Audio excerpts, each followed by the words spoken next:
0. They have yet to lose a game. Baylor hopes to put a blemish on their record before the day is through. Well, if Baylor's able to do so, the bench could play a big role in this one. Baylor's bench has been doing a really nice job here, outscoring opponents in 9 of their last 10 ball games. That bench was key on Wednesday against Oklahoma State. And you know, we wouldn't have predicted it, but Ellen Brow, the SMU transfer in her Baylor debut, got her first playing time in 342 days. She came in the game late third quarter, and Coach Nikki gave her the call, and she helped spark the Bears to a win. She visits with Lori Fogelman and told Lori what it was like finding out that she was going into her first game. I think to start with, I was a little bit surprised. I heard my name down the bench, and I sort of double looked, and I was like, me? But obviously just staying ready was the biggest thing, knowing that my name could be called at any time. And I think just going in with, what was it, 1 minute and 40 seconds left in the third, knowing we had to build some momentum going into the fourth quarter. So defensively locking into the scheme and knowing what I was supposed to do, and then trying to get stops and get out and run because I had such fresh legs. Obviously Jen and Talia playing such big minutes, and our bench crew, sort of Kayla and Ting, getting out and running in transition, getting those easy layups before the quarter. I know Kayla had a good little jump shot. Talia got fouled on the 3. So just getting that momentum going into the quarter so we could keep building into the fourth quarter. Well, you helped lead your team, which was down by 19 at one point, to a 7-0 run to close out. A great play you made was being able to hit Kayla in stride with 6 seconds left. Kayla goes to Ting. Ting hits a shot at the buzzer. What kind of impact do you think that shot, that run, and that last second shot at the buzzer had going in for momentum in the fourth quarter? Yeah, it was massive. I think that obviously we got the defensive stop, and then we got out and ran in transition. I think that just to see the ball go through the hoop and to see that we can run them and get out and run and get easy ball. There's a great atmosphere ahead today here at Iowa State. Hilton Coliseum is always rocking, but how do you carry that road win from Wednesday into momentum for today? Yeah, definitely. I think we have to keep on our defense. Obviously, we've got different schemes going into this game from OSU to Iowa State, having Audie Cooks, who is one of the leading scorers in the country, so having to slow her down, and then just building that momentum and the little defensive things and adjustments that we made from the OSU game going to this game, and just building off that. And just, obviously, we know it's going to be a big crowd, and just knowing our stuff and what we need to get done.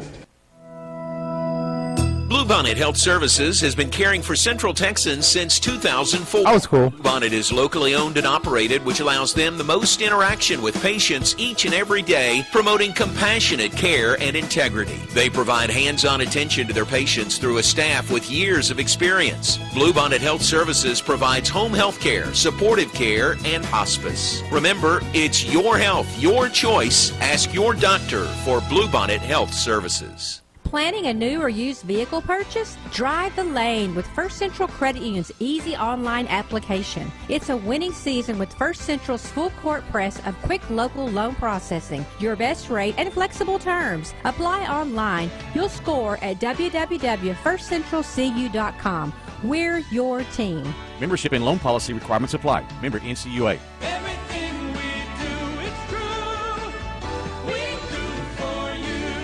Hi, Jan from Toyota here to let Women's basketball on the Baylor Sports Media Network.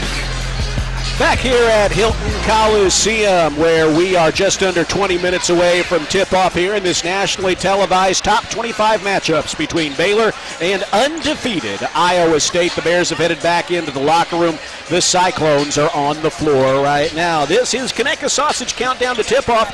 Conecuh Sausage is made from the finest cuts of pork, their patented blend of seasonings, and smoked over a pure hickory fire for that true hickory smoked southern flavor. Conecuh Sausage is always great on the grill and perfect for tailgating. Pick up a pack and enjoy your family's favorite recipes at any meal of the day. Conecuh Sausage, a game day tradition, and the official smoked sausage of the Baylor Bears. Lori, fans are making their way in here. The lower bowl is already mostly full, and certainly along the sidelines, the upper deck getting that way as well. Briefly, let's just mention this is a great environment. Even over the years when Iowa State was very clearly down in the Big 12 caste system, if you will, they always showed up here, and now that their team is top 10 in the nation, they really show up in force. It's going to be a fun environment for the Bears to play in today. It truly is, and what's fun about playing on the road in front of a big crowd is when you can silence them, and that you hope Baylor is able to do that today. And I'll tell you what about Ames, Iowa. It's probably lower 40s. The sun was trying to peek out. No snow anywhere, so there is not a thing that will keep Cyclones fans away from Hilton Coliseum today. And you see what a home crowd can do. This is a great atmosphere. It always is loud. They're behind their team, and we'd love to see that continue to build at Foster Pavilion too. But today, it's all about winning on the opponent's home floor and seeing if you can't silence the crowd some here at Hilton Coliseum. Well, Baylor did that again in front of a good crowd at Gallagher-Iba Arena in Stillwater on Wednesday. Well, we have the starting lineups now. We will give them to you. When it comes to sports medicine and orthopedics, Baylor Scott and White Southwest Sports Medicine and Orthopedics brings the home team advantage to Central Texans.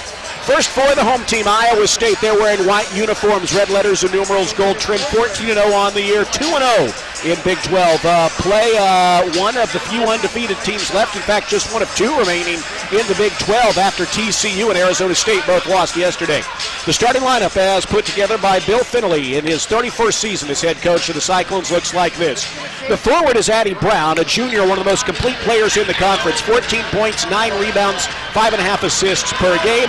And then the center is the nation's leading scorer, Audie Crooks. She shoots 72%. She averages 29.4 points per game.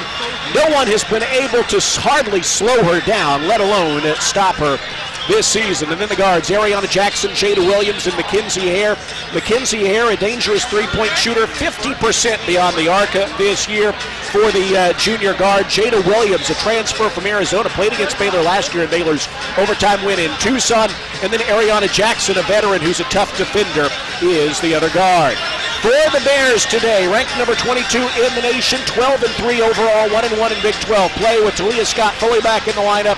It looks again like this. The forward, Dariana Little Page Bugs, the junior, nearly averaging a double-double. The senior, rather, nearly averaging a double-double, 9.9 points, 10 rebounds per game. And then Bella Fauntleroy, the fellow senior, 9.6 points, 5.5 rebounds per game. The other forward is Kirsten Johnson, the senior transfer from Oklahoma. She stands in at 6'4". She's second in the Big 12 in blocks per game with just over 2. She's averaging 6 points, 4 rebounds per game. And then the guards, Talia Scott and Jana Van Geitenbeek. Talia Scott, the second leading scorer in the Big 12. She's in the top 10 of the nation at 21 points, 3 assists, and 3 rebounds per game. And then Jana Van Geitenbeek is the guard. Starting point guard. Starting lineups are brought to you by Baylor Scott and White Southwest Sports Medicine and Orthopedics. From injury prevention to enhanced recovery, team up with us to get back in the game. Coach Nikki straight ahead on the Baylor Sports Media Network. See for yourself why Green Eye Associates is voted All right, best in Cam, Waco self-contained year after here. year. Enjoy exceptional service and care from Dr. Leanne Gruber, along with her dedicated optometrists and staff. Receive trustworthy insights about your eye health. Enjoy the impressive variety of contacts and eyewear, and work with the most experienced optical team in Waco. Don't miss the new state-of-the-art dry eye therapies that rejuvenate the eyes, face, and neck areas with safe, non-invasive treatments to restore comfort and quality of life. Visit GreenEyeAssociates.com. Green Eye Associates, official optometrist of Baylor Athletics. When you strive for greatness, you have a target on your back. When it comes to finances, we're all targets for scammers. But with the right game plan, you can protect yourself. Don't get faked by fraud. Here's a tip. If you receive a call from someone claiming to be from a company, don't give them your personal information, ever. Unless you know them personally, hang up and call the company back on a verified number. This message is brought to you by Central National Bank. Today we have two very special guests on our program introducing Lem and Lime. Hello. For Starry Lemon Lime Soda. Thanks for having us. What is Starry Lemon Lime Soda? It's a crisp, clear burst of lemon lime flavor, and it's caffeine-free. Between us, one of you must be a little more important to Starry than the other. Who is it? We're both important. So it could just as easily be Starry Lime Lemon Soda. No, that doesn't sound right. Oh, I like it. So you saying hip-hop could be hot hip. Works for me. Starry Lemon Lime Soda. Starry hits different. Premier ER and Urgent Care has all the convenience of urgent care with all the expertise of an ER, all under one roof. At every visit, be seen by ER-trained staff with on-site lab and CT, X-ray, ultrasound, and EKG. Here, you pay for the appropriate level of care that you receive, and we are in network with most major insurance providers. Premier ER and Urgent Care has 4 convenient locations serving Texas: San Marcos, Temple, Waco, and Woodway. To learn more, visit www.premier.care. You're listening to Baylor Women's Basketball on the Baylor Sports Media Network. Bears on the road today in Ames, taking on undefeated Iowa State. It's time for a pregame visit with head coach Nikki Collin. Baylor coming off of a stirring comeback win in Stillwater on a Wednesday, down 19 points with 11 and a half minutes to go. The Bears win it going away. And, you know, Coach Nikki, obviously, to state the obvious, you don't want to fall down 19 points. It's pretty impressive when you find your way to work out of that. So I guess if you want the team to take away a negative lesson, a hard lesson, and then a positive lesson from that game, what are the things you want them to take no matter who they're playing? Well, I think you're never out of the game. I mean, I think if you execute and you believe in one another, you got to keep playing. I mean, I think it would have been easy to fold, and we didn't. So that's a key takeaway. I think you ask yourself the question, why did we get down 19? That's where the lesson is in. Where's the lesson in that? It's lack of focus on game plan. It's lack of communication.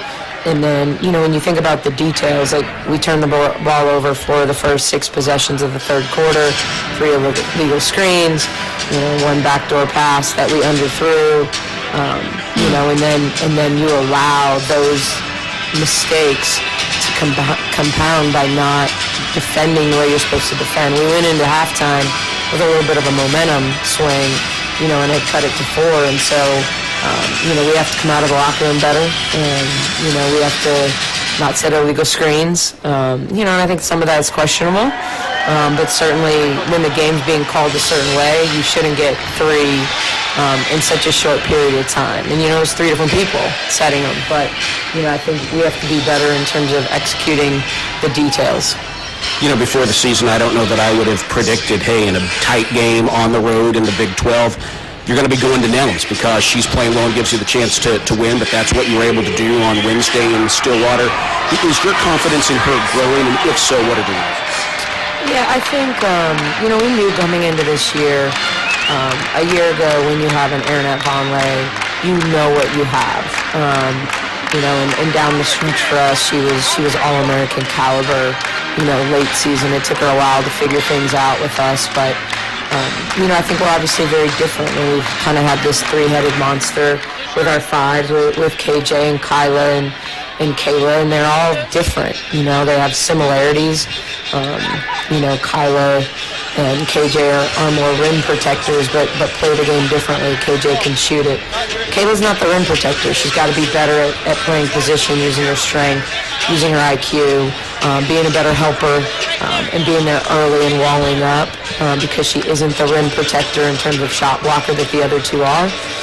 But she has really elite feel. She has the best low post game offensively, of those 3. The ability to hold seals, create angles for post feeds.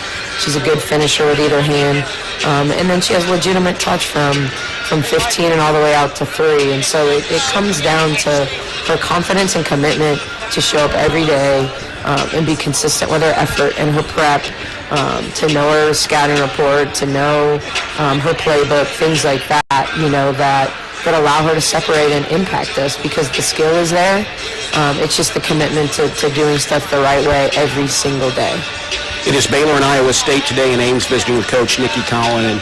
And, Nikki, obviously, Iowa State has the nation's top scorer in Audie Crook. She's outstanding. She's complemented with a really good array of shooters out there. They're always a good three-point shooting team under Bill Finley. So what's the balance look like defensively today? On one hand, you don't want Audie Crooks to go off. On the other hand, they're very dangerous when they can kick it out to those shooters and they knock it down. This team has had Baylor very good perimeter defense.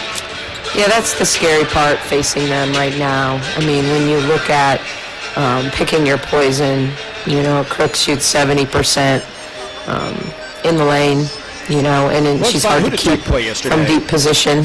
It's easy to say, like, shove her out, but you really can't. You bring help. They put 50% three-point shooters on the floor. So when you talk about points per possession, points per shot, both of those are obviously really, really good. And so, you have to find ways to change looks on Crooks. Hopefully we'll make her turn to the middle a little bit, give her one shot. Hopefully she misses a few of them, it's small victories sometimes against her. I think we have to be playmakers. I think when we beat them in the Big 12 tournament a year ago, especially late in the game, Yaya came up with a steal, Bella came up with a steal, Kyla stayed loose and came up with a steal on a post feed. So if you give her different looks, it makes her a little bit more uncomfortable. Maybe we can bother them a little bit, but you don't want to give up threes against Iowa State, and I think that's the challenge for those watching games and saying, why does everybody let Crooks score? It's just hard because if you get too deep inside, they're going to kick it to 50% three-point shooters, and they absolutely thrive off the three ball, and the crowd will thrive off the three ball because that's what Iowa State's always been known for. And finally, when the Bears have the ball on offense, what are going to be some keys today to executing the way you want to? Yeah, I think one, they've been a man team all year, but they tend to play zone or junk us. I think since I've been here, we've seen box and one on Sarah. We've seen triangle and two, and we've seen way more zone than man when we play them. And so while they've not played anything but really zone against a couple teams early and on baseline out of bounds, we have to expect the zone because it has slowed us down in the past. But we've got to get Crooks in actions. We've got to make her work. As much as she's going to make us work defensively, we have to make her work at the offensive end. We have to set good screens. We got to get our shooters on the move. We got to be good screen setters. And then we got to get Crooks in as many actions as we can get her, whether it's in the zone and making her play us or it's man. We have to take advantage of trying to get 2-on-1s and make her move side to side and play us on the perimeter a little bit. All right, thanks very much. Bears head coach Nikki Collin with the pregame comments. It is Baylor and Iowa State coming up today from Ames. We'll have the tip straight ahead here on the Baylor Sports Media Network. Hellberg Barbecue is a family-owned business started here in Waco, Texas, and proud to serve the local area. They love to cater all kinds of events, big and small. Serving Baylor and its families is one of their favorite things, and they even ship barbecue nationwide. Check them out while here in Waco or online and support one of Waco's local barbecue restaurants, Hellberg Barbecue. Salt, pepper, and a whole lot of prayer. Hi, I'm Jim Turner at Jim Turner Chevrolet in McGregor. As we celebrate our 10th year anniversary, I want to say thank you to all of our customers. Our dealership is more than a business to me. That's why when you come see us for a reliable new Chevy or award-winning service, we treat you like family. Come see our new collision center, now open to serve you even better for many years to come. Enjoy the game, then come see us at Jim Turner Chevrolet in McGregor. Together, let's drive. Kids can now join the Baylor Cub Club, the official kids club of Baylor Athletics, presented by Green Eye Associates. Fans 12 and under can register for the low cost of $25 and gain exclusive benefits and access to Baylor Athletics events. Members receive free admission to select events, exclusive giveaway access, and their own membership package. To register your Cub, please visit BaylorBears.com/Cub Club. Sign your Cub up today. Are you tired of slow internet? Are data caps and throttling making it impossible to stream your favorite shows and movies? If so, it sounds like it's time to switch to Nextlink Internet. With Nextlink, there are no data caps and no throttling, just super fast internet speeds, up to 1 gig over wireless in some areas. Plus, Nextlink is an official partner of Baylor Athletics. So don't wait another minute. Give Nextlink a call or go online to nextlinkinternet.com to see what special offers are available to you. Blazing fast internet is just a click or phone call away. Sick 'em, Bears! Fox Sports Radio, 93.9 K230 CK and KRMX HD3 Waco. This is Baylor Women's Basketball on the Baylor Sports Media Network. Brooks wants to drive in on Abraham, who blocked her shot. Way to go, Abraham. She held her ground. Top of the key and traffic out to Fauntleroy. Here's a three from the left side, and it's good. Today's game is brought to you by Central National Bank, proud season sponsor of Baylor women's basketball. Texas Farm Bureau Insurance, championship partner of Baylor Athletics. Visit Texas Farm Bureau Insurance online to find a local agent today. Baylor Scott and White Health, the official hospital and healthcare system of Baylor Athletics. Your healthcare, your way. Libman, America's trusted brand name in cleaning. TFNB, your bank for life. The official local bank of Baylor Athletics. Premier ER and Urgent Care. Feel better now. Get ready. Tip-off is just moments away. Now, back to the voice of Baylor women's basketball, Derek Smith.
Well, those moving screens got Baylor during that really rough stretch at Oklahoma State when they were able to extend their lead. You hope that Baylor doesn't get into that trap again. Here's a jumper from Audie Crooks. It gets a friendly roll again. Almost the same play there as she hit both the back and front of the rim before it fell through to give the Cyclones a 4-0 lead, a minute 20 into the game. Van Geitenbeek dishes in a crowd to Buggs. Her jumper hits the back rim and pops through, cutting the Iowa State lead in half at 4-2. You like seeing Buggs hit that first jumper. Free throw line jumpers will take those. 4-2. Baylor with the Iowa State with the ball, and there's a 3-second violation that goes against the Cyclones.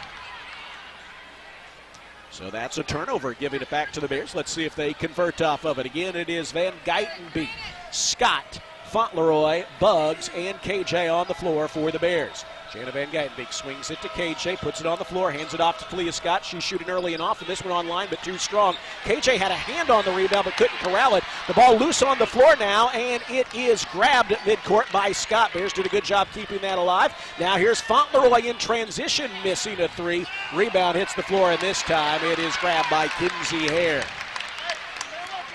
4-2, Iowa State with the lead and the ball. Just over 2 minutes gone in this one. Lobbed Audie Crooks down low. Good position.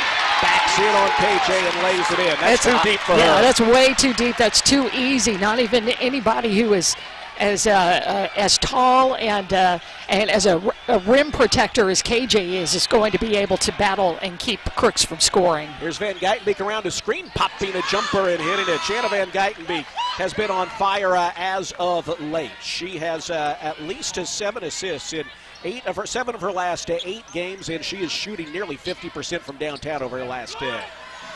It is a 6-4 ball game. Addie Brown tries to change that, but she misses a three. And as Talia Scott skies for the rebound, she is fouled from behind by Ariana Jackson, and that's the first foul on the Cyclones.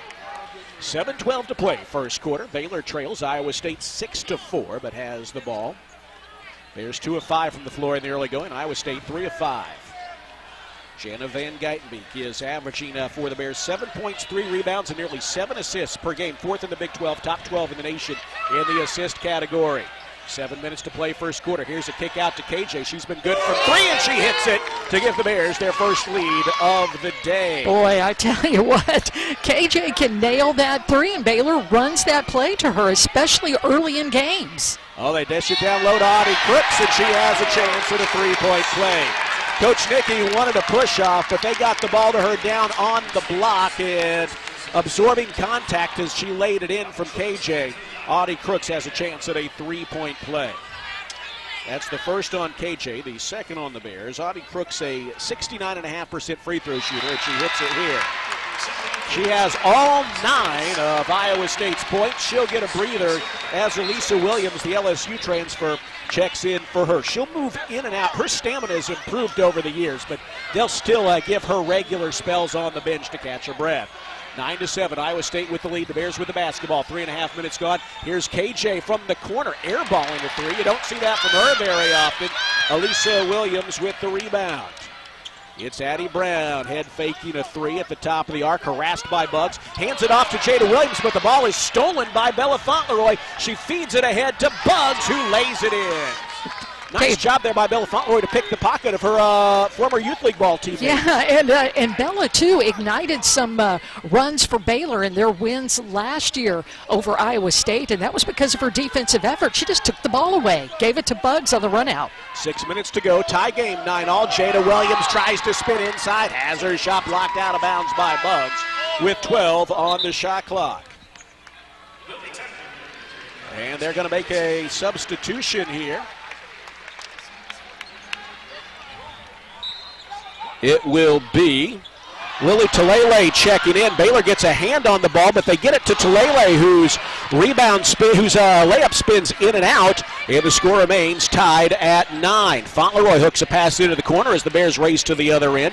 Buggs hands it back to Scott. She passes up the 3, drives to the baseline, knifes inside, tries to feed it out to Buggs, who has to reach out to grab the pass, sends it on the right wing to Scott, whose 3 is in and out. Rebound hits the floor. The Bears hustle after it and are able to save it. Van Geitenbeek has it, and the Bears will slow down with 15 seconds on the shot clock. Score tied at 9. They find KJ down low. She misses the layup as she's hit, but there's no call. Gets it back and misses again, and here come the Cyclones with the rebound. Right, Coach Nicky was adamant in practice to take your time on those shots, and I think KJ did. She just shorted them.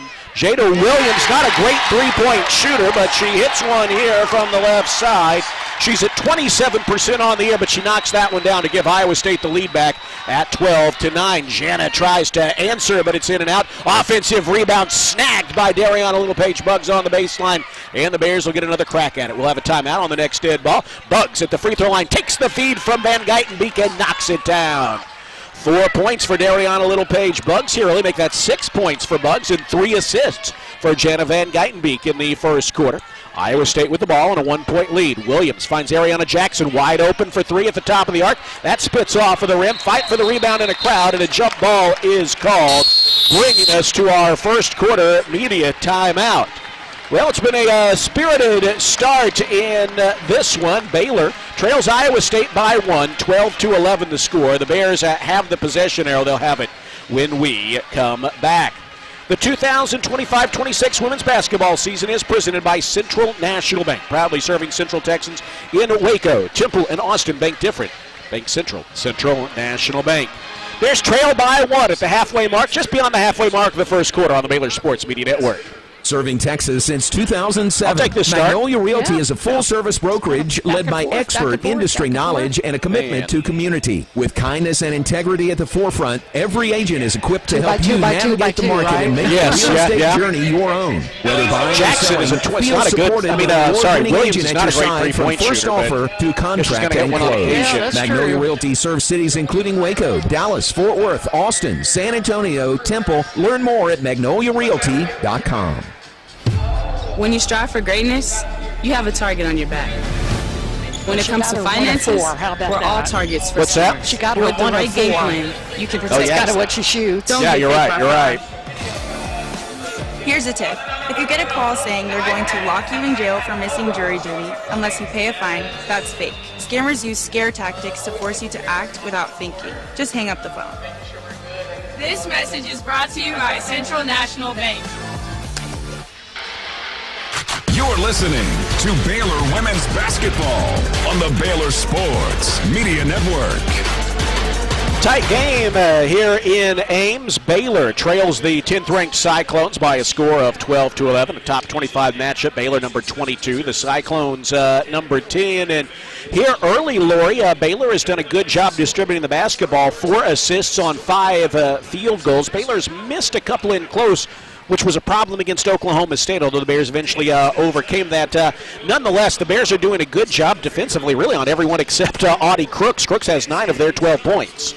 Well, again, a couple of those came from free throw line shots, and I think you'll give those to her. You don't want her to score those super high percentage shots when she's low on the block, and she's gotten a couple of those as well. But you look at Baylor right now, I think where they've got a real edge is the rim protection. They blocked 3 shots already, and they have 2 steals. And I think that's incredibly important because that's Iowa State takes such good care of the basketball. They only turn it over 11 times a game. That's out of bounds to the Cyclones. Cyclones with the ball and a 12-11 lead here in the opening quarter of basketball. Jada Williams Scott. So KJ will tend to Scott. So KJ will take a seat. 3:07 to play first quarter. Take a seat. 3:07 to play first quarter. Bears with the ball down by a 14-13 score. Nice little dribble to get some room by Bugs and flips it in over Brown with the right hand. I tell you, that's the best we've seen Bugs play all year. Boy, did she move in the paint with that basketball.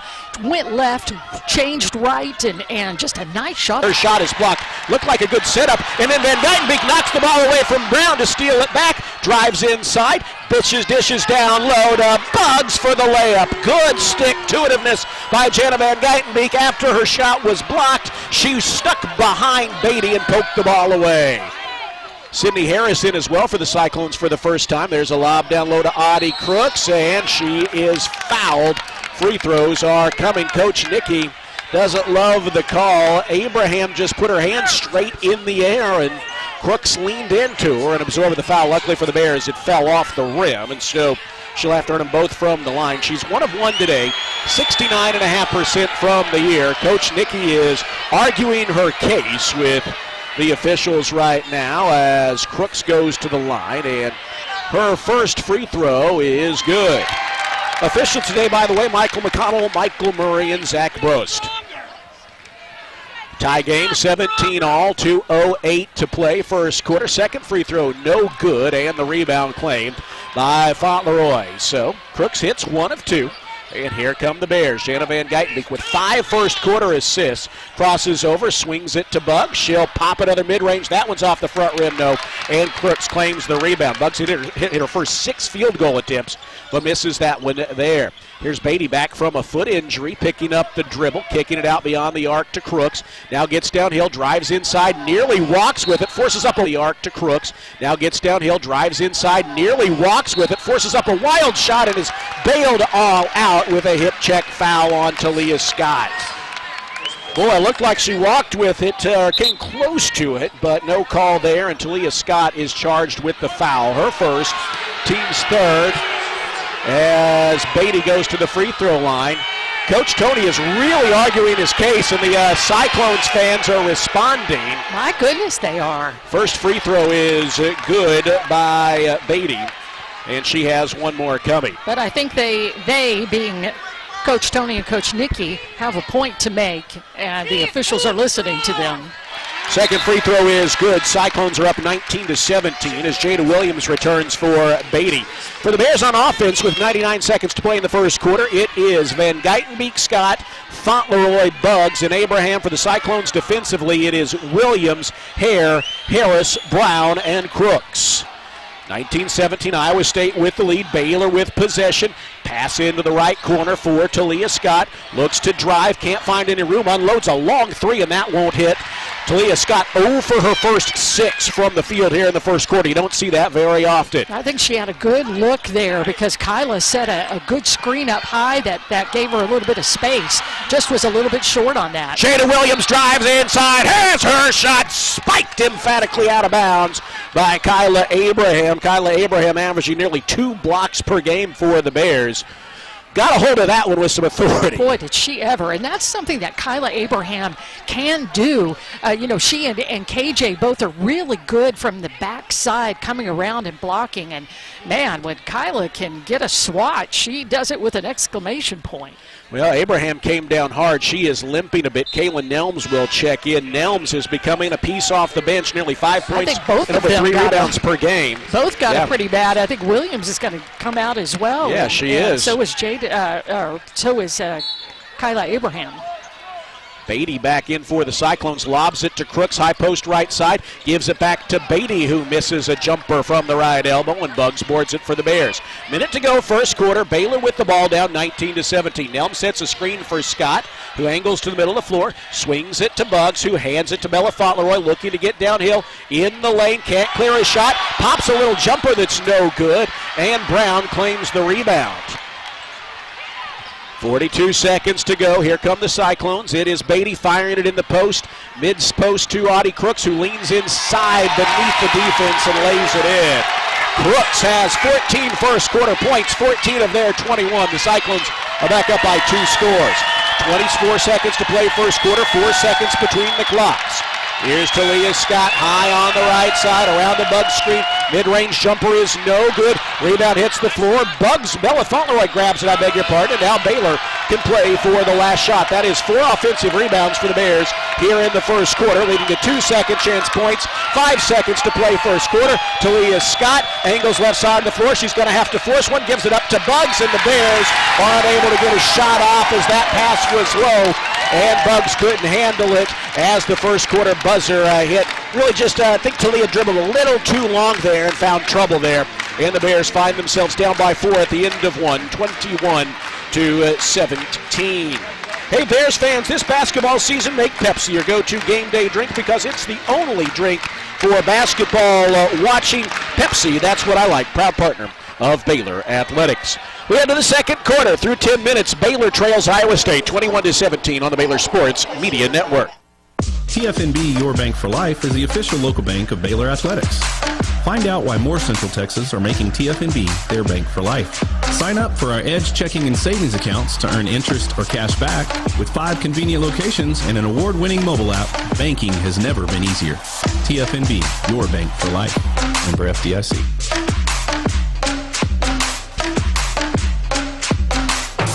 It's the wrap-up year sales event at Allen Samuels in Waco. Get the 2025 Ram 1500 Lone Star with 0% for 72 months or 3.9% for 72 months, plus 10% below MSRP and $2,000 in Black Friday select inventory cash. Check out the huge selection of 2026 Ram 2500s, now with $4,000 combined bonus cash allowance, backed by a 10-year, 100,000-mile powertrain warranty. Hurry, these year-end savings won't last long at Allen Samuels. Come by. Let's be friends.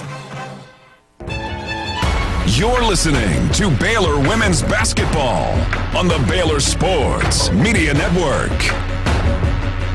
Back here in Ames, Iowa, where the Bears are down 4 at the end of 1 to undefeated Iowa State. Baylor 8 of 22 from the field, 1 of 8 beyond the arc. Iowa State 8 of 16, 1 of 3 from downtown. Boy, the Bears are kind of looking to find their range on the offensive end. And, I'll say this, despite Iowa State hitting 50% of their shots, I think Baylor's been really active, and they've made it hard for anyone but Audie Crooks to get anything going. Yeah, that's really true. And for Baylor, the last 2 minutes and 21 seconds, they had a 1-point lead. This has been a very close game, and Baylor was up 17-16 after Buggs scored off of the Jana Van Geitenbeek steal and assist. But after that, then a couple of fouls sent Crooks and Beatty to the free throw line. Then Crooks got another really good shot, and Baylor was 0 for 4 down that stretch and down by 4 at the end of the first quarter. So Baylor, again, just trying to find some of that rhythm, that board work that they have, and just trying to get a couple of players on track, like Talia Scott. Talia's had some good looks. They just haven't fallen just yet. Well, I tell you what, you're not going to see Talia Scott go 0 of 7 from the floor very often. That's where she is at the end of 1. They haven't bad shots for the most part. They just haven't fallen. On the other hand, though, Darren Littlepage Buggs, I think this is as active as we've seen her early in a game in some time, and she has 12 points on 6 of 7 field goals. And we've seen the mid-range falling, and she's knifed inside as well. Even today, while they were at shoot-around this morning, she was nailing three-pointers, and so I think that was a good look that she had on the three ball, but just didn't fall for the Bears. They're still looking for their first 3 of this game. There's only been one, or actually Baylor had one with KJ, and then Williams had one for the Cyclones. So neither team just reining the three ball in just yet. Yu-Ting Dunn on the floor for the first time for the Bears as Iowa State begins on offense here in the second quarter with a 21-17 lead on the Bears. Beatty running point off the bench once again, bounces down low to Brown, wants to back her way in on Dunn, feeds it at the free throw line to Audie Crooks. She misses the mid-range jumper from there, and Yu-Ting Dunn rebounds. Bears have it on offense with Van Geitenbeek, Scott, Dunn, Buggs, and Nelms. Here's a feed to Van Geitenbeek, left side, looking for Dunn down low. Instead swings it to Talia Scott, not shy about shooting the 3, but that is off the mark right side, and that is Jackson collecting the rebound for Iowa State. Beatty into the front court for the Cyclones, races to the bucket, cut off there by Buggs, flips it out to Crooks. There's a kick out to Jackson, but Scott back defensively. Jackson drives inside, and she is fouled. Aggressive drive there. Coach Nicky not happy with the foul calling early, but free throws are coming here for Ariana Jackson as Talia Scott is hit with the foul, and that's her second. Yep. That's going to bring Markayla Johnson off the bench for the first time. That's the second on Talia Scott, the first on the Bears in the second quarter, and Jackson goes to the line. Believe it or not, these are her first free throws of the season, and she misses the first in and out. One more is coming. Jackson, a veteran, a junior from the Des Moines area, is good on the second. So she hits 1 of 2, and it's a 5-point lead for the Cyclones, 22-17, their biggest of the afternoon just far, a minute into the second quarter. Here's Buggs just inside the arc on the right side, floating it to Nelms, now feeding left side to Van Geitenbeek. Dunn posting up down low, but they can't pass it to her, so Markayla Johnson takes the feed. Boy, she is determined to get a shot off. That wasn't a good decision, and she's blocked by Beatty.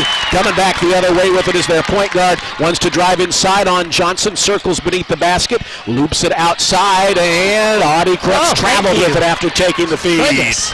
She is really good with her feet and being able to move the ball, changing hands, but that time, that was an extra step. I think every of the Cyclone fans knew it as well.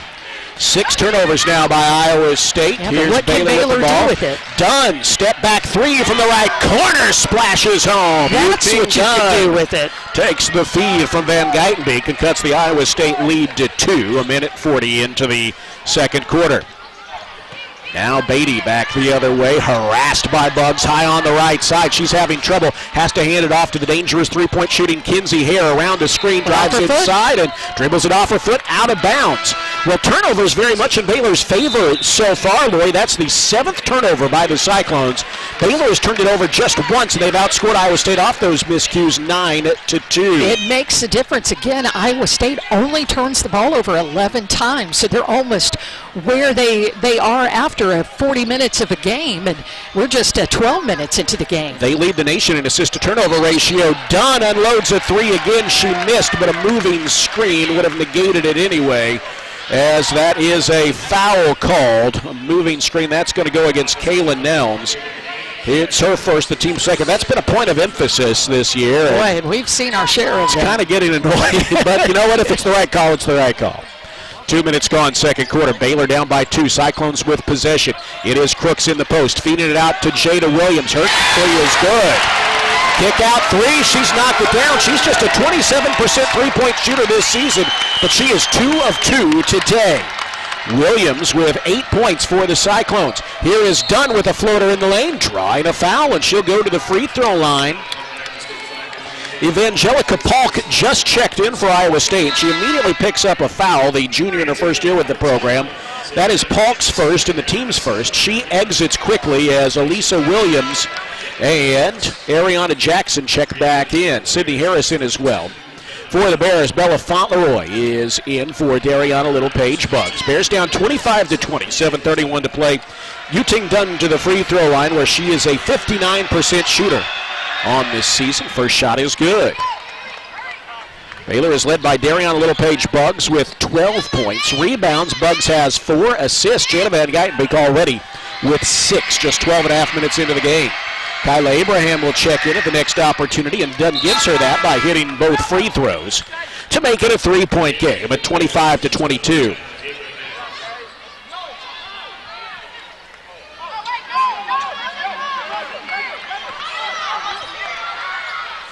Here's a quick three by Jada Williams. There she finally misses one in transition. That was a heat check. You know what? And Baylor had did it. Here, let's get to this game. It was a nice dish in the crowd to Kyla Abraham. Puts it on the floor, floats it up and in. Boy, a nice spin move. Yeah, and being able to use her elbow to gain some space. And Baylor within 25-24.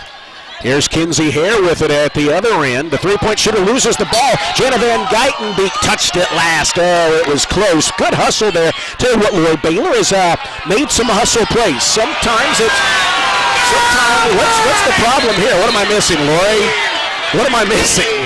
I'm big sorry. As we talk about the fact the Bears have made some hustle plays, the ball bounced into the Baylor bench, and Michael Mata grabbed it and just held it out to the official. Is that what I saw? And the crowd went nuts?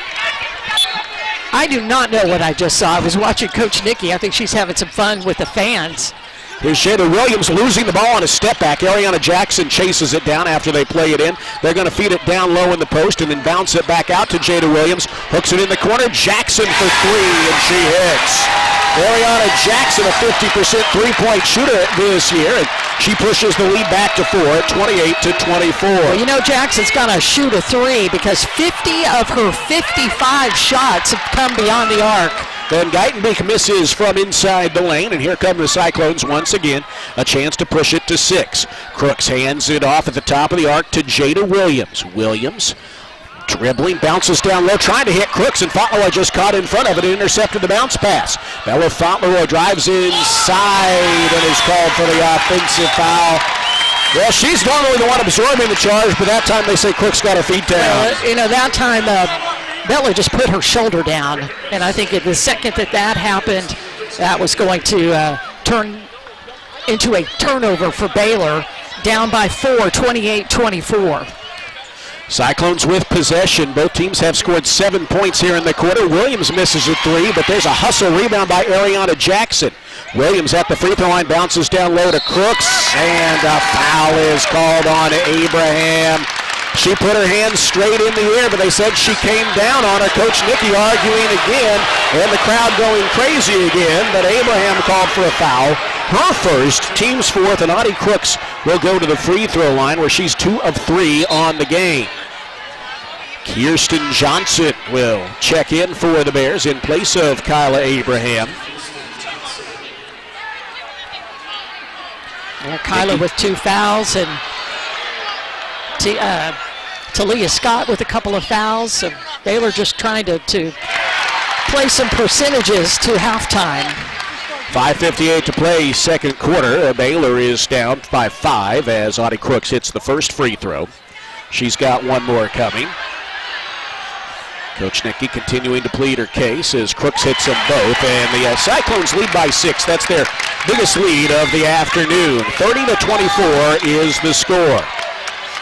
Jana Van Geitenbeek picked up by Jada Williams around a KJ screen, flips it to Bugs, puts it on the floor and hands it off to Dunn. She'll unload a 3 from the left side and knock it down. Boy, she had to put some English on that basketball because it looked like it was going to clang off to the right side of the rim, but drops through for Baylor. Jackson misses a left corner 3 in transition. Weak side board chased down by KJ. Here come the Bears once again, down by 3. Oh, nice move by Jana Van Geitenbeek to get to the hoop and lay it in with the right hand. Boy, that looked like Oklahoma State where she found an extra gear. That time she went in from the left side to finish, and I think just blew right by Cyclones defenders. Here is Crooks trying a little follow away in the lane that splashes through, taking the feed from Addie Brown.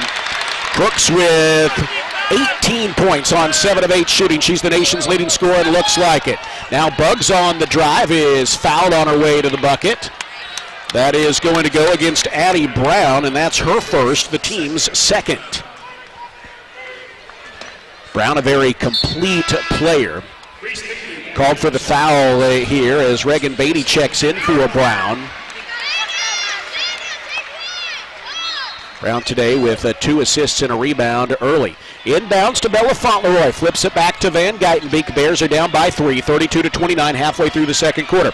Yuting Dunn in a crowd. Floats in the lane. Her jumper spins out. Offensive rebound. Bugs kicks it out to Dunn. Extra pass to a wide open Jana Van Geitenbeek, who ties the game with a 3. Baylor just staying relentless on the glass. And that was 1 against 3. Bugs coming away with that basketball. Here's Jada Williams stepping into a 3. It's in and out. KJ with the rebound, and she flips it to Jana Van Geitenbeek. Bears with a chance to reclaim the lead. Jana around a screen to the left side of the arc, flips it inside the Bugs, back to the bucket, kick out to KJ. She's wide open. May as well shoot, may as well hit.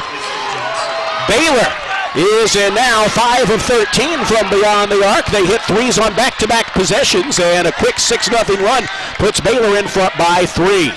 Jada Williams to the top of the arc, now drives top of the key in the lane, nearly walks with it, flips it outside to Jackson. Bears get back defensively. Jackson inside, left of the lane, and Jada Williams takes it back, loses it out of bounds. It is Baylor. The official close to the ball was looking for a ruling here, and the official far away ruled that it was Iowa State basketball.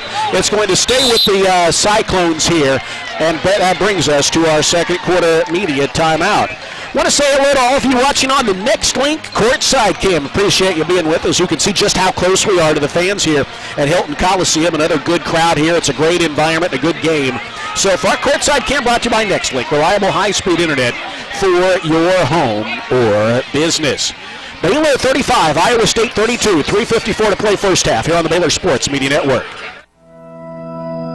Bluebonnet Health Services has been caring for Central Texans since 2004. Bluebonnet is locally owned and operated, which allows them the most interaction with patients each and every day, promoting compassionate care and integrity. They provide hands-on attention to their patients through a staff with years of experience. Bluebonnet Health Services provides home health care, supportive care, and hospice. Remember, it's your health, your choice. Ask your doctor for Bluebonnet Health Services. Slam that cash with First Central Credit Union. Create a full court press with First Central's free checking that pays you cash back and refunds fees from other banks' ATMs. Enjoy free reward checking and be the MVP of a new cashback season. It's an easy bank shot. Apply online at firstcentralcu.com. We're your team. Everything we do, it's true. We do for you. Eligibility and qualifications apply. Member NCUA. You're listening to Baylor Women's Basketball on the Baylor Sports Media Network. Bears on a quick 6-0 burst have a 35-32 lead.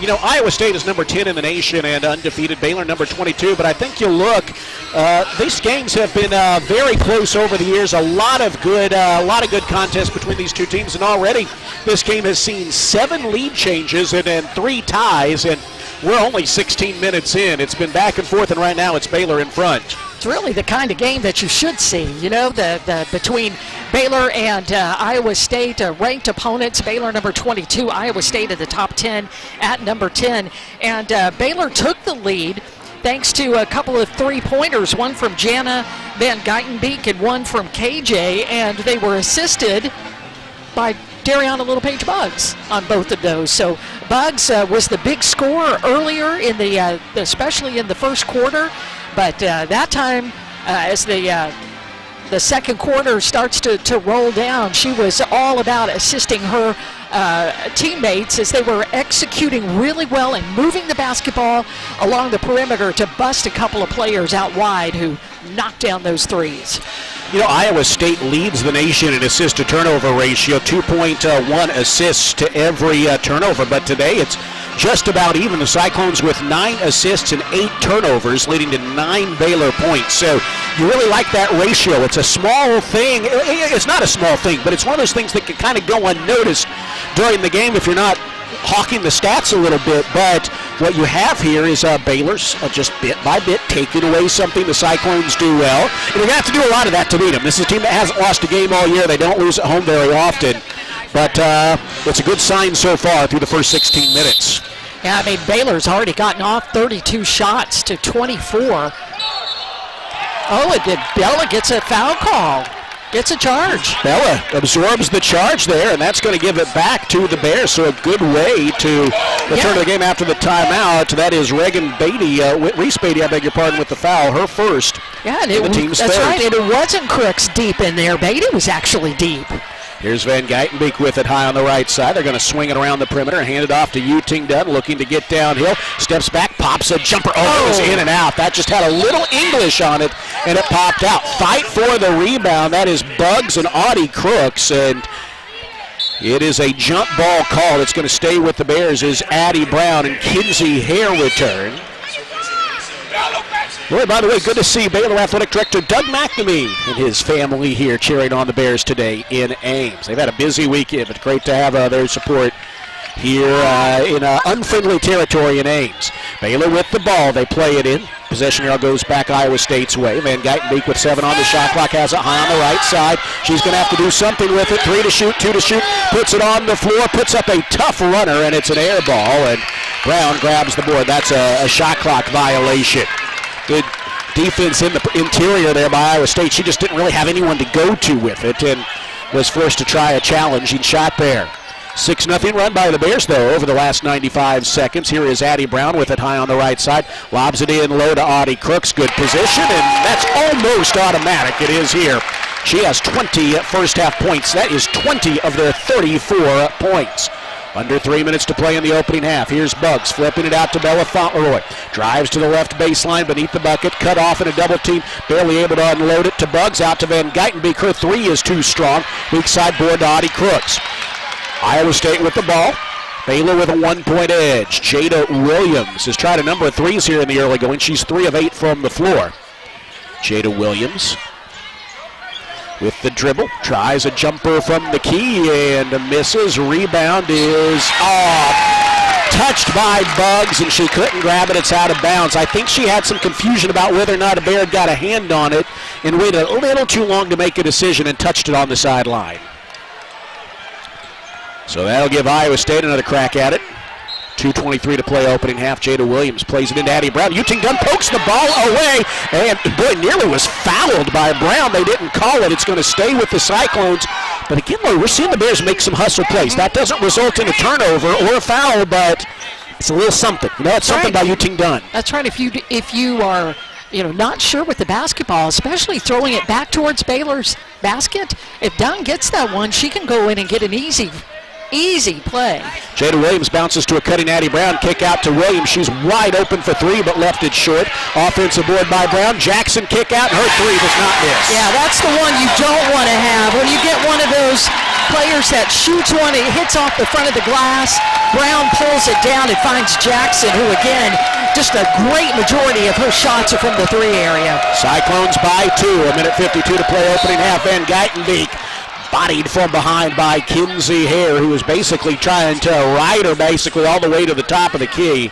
Hare is called for the foul, her first. That is the 4th on the Cyclones. Bears, meanwhile, trying to snap a 2.5-minute scoring drought. Still back and forth game, 37-35. Cyclones with the lead. Baylor with possession.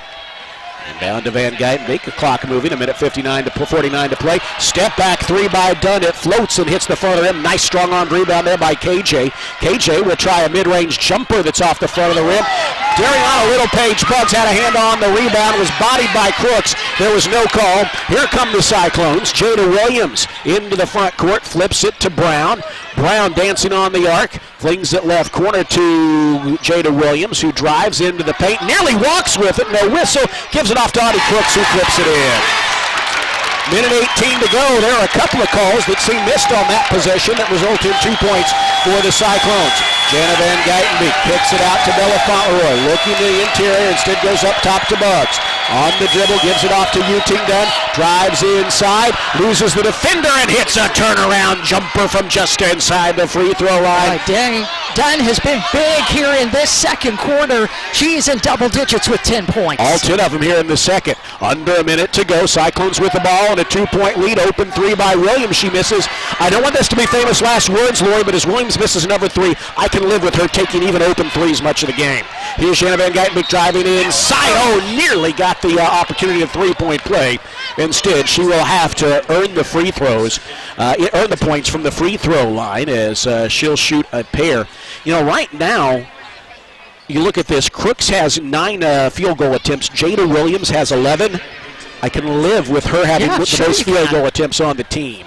You bet. I mean, look, she could get hot, but the numbers don't indicate that. Here's Jana's first free throw. It's up, and it is good. One more coming. The foul, by the way, was on Kinsey Hare. That is her second, the team's 5th. Again, if you do that where you play the analytics, that's one of those things where you do lay off a 3-ball shooter.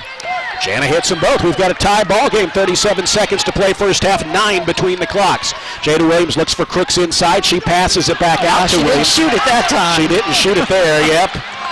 They're going to dribble away some clock here. Williams moves to the middle of the floor. Center jump circle. Shot clock down to 11, down to 10. She starts her drive slowly with 7, with 6 steps into a 3, and it spins out. Rebound batted around, hustle for it, and it's out of bounds. A foul is called on Addie Brown, and that's going to give the Bears a pair of free throws, and that's Brown's second. Let's see, that could be big. It comes with 9.3 seconds left. Bears hustling after the rebound will go to the free throw line. Yeah, Bella and Addie Brown battling to go to the to pursuing the basketball as it was going out of off the baseline, and Bella's the one who ended up on the bad side of that one. Bella will go to the free throw line where she's an 80% shooter this year. Baylor 4-4 from the line. If you're curious about the Cyclones, they are 7-9. Bugs will exit for the final 9.3, and Abraham checks in. Score tied at 39. Very late first half. Bella with a chance to give the Bears the lead at the stripe. She is looking for her first scoring. Just 2 field goal attempts so far. First free throw is good. I really like how Bella this year is really focused on those free throws and really takes her time. Deep breath, stares at the rim. It's been effective so far this season. She hits the first. Takes her time. Second free throw up is also good. Baylor is up by a 41-39 score. 9.3 seconds to go. Iowa State will try to go the length and hit a shot heading into the locker room. Bears looking for a defensive stop. Williams plays it in to Jada Williams. Elisa Williams to Jada with 4, with 3. Jada kicks it out to Crooks. She's got a look at a 3 that is no good, and that's the way the first half comes to a close.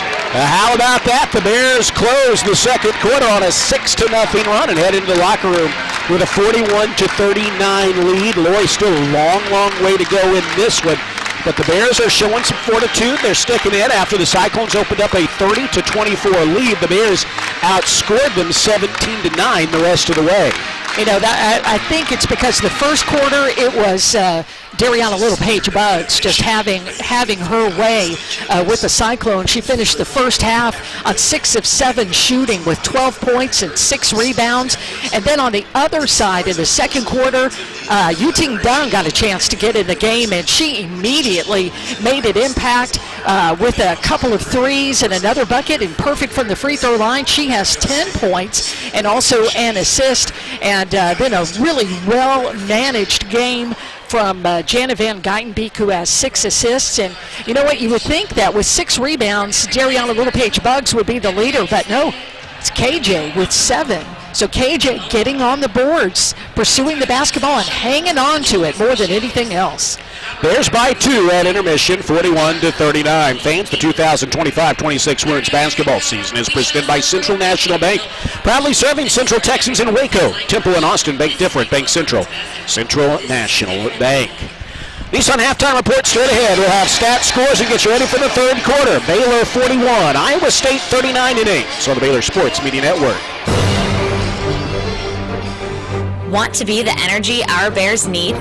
Go gold with Baylor Athletics this season and be the gold factor across each of our sports. Wear exclusive Go Gold apparel from the Baylor Bookstore and the Spirit Shop at upcoming Go Gold dates. Stay up to date on all your golden opportunities to create an electric home atmosphere by visiting BaylorBears.com/Go Gold. Sic 'em Bears.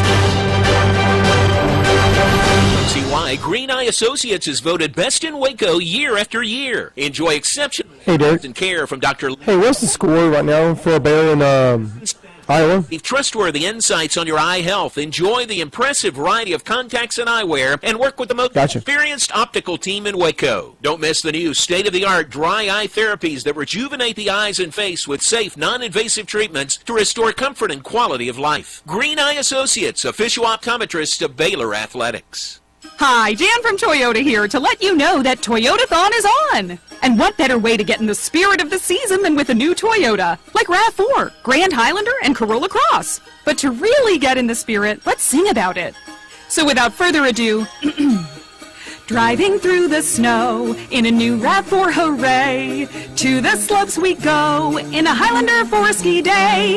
A Camry to get hot cocoa, tubing with a Tundra makes the kids go loco. Oh, what fun it is to make holiday wishes come true. Toyotathon, Toyotathon, Toyotathon is on. Oh, what fun it is to drive a new Toyota today. Hey!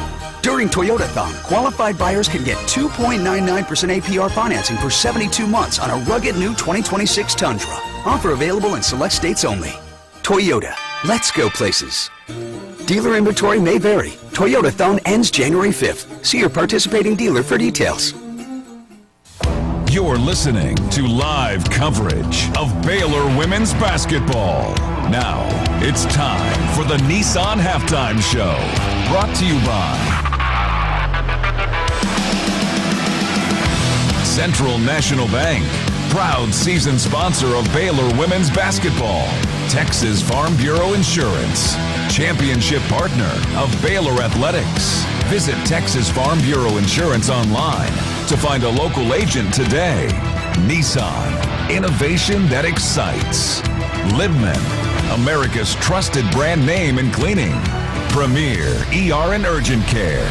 Feel better now. Stay tuned as we break down the first half. Check in on scores and more. All coming up on the Baylor Sports Media Network.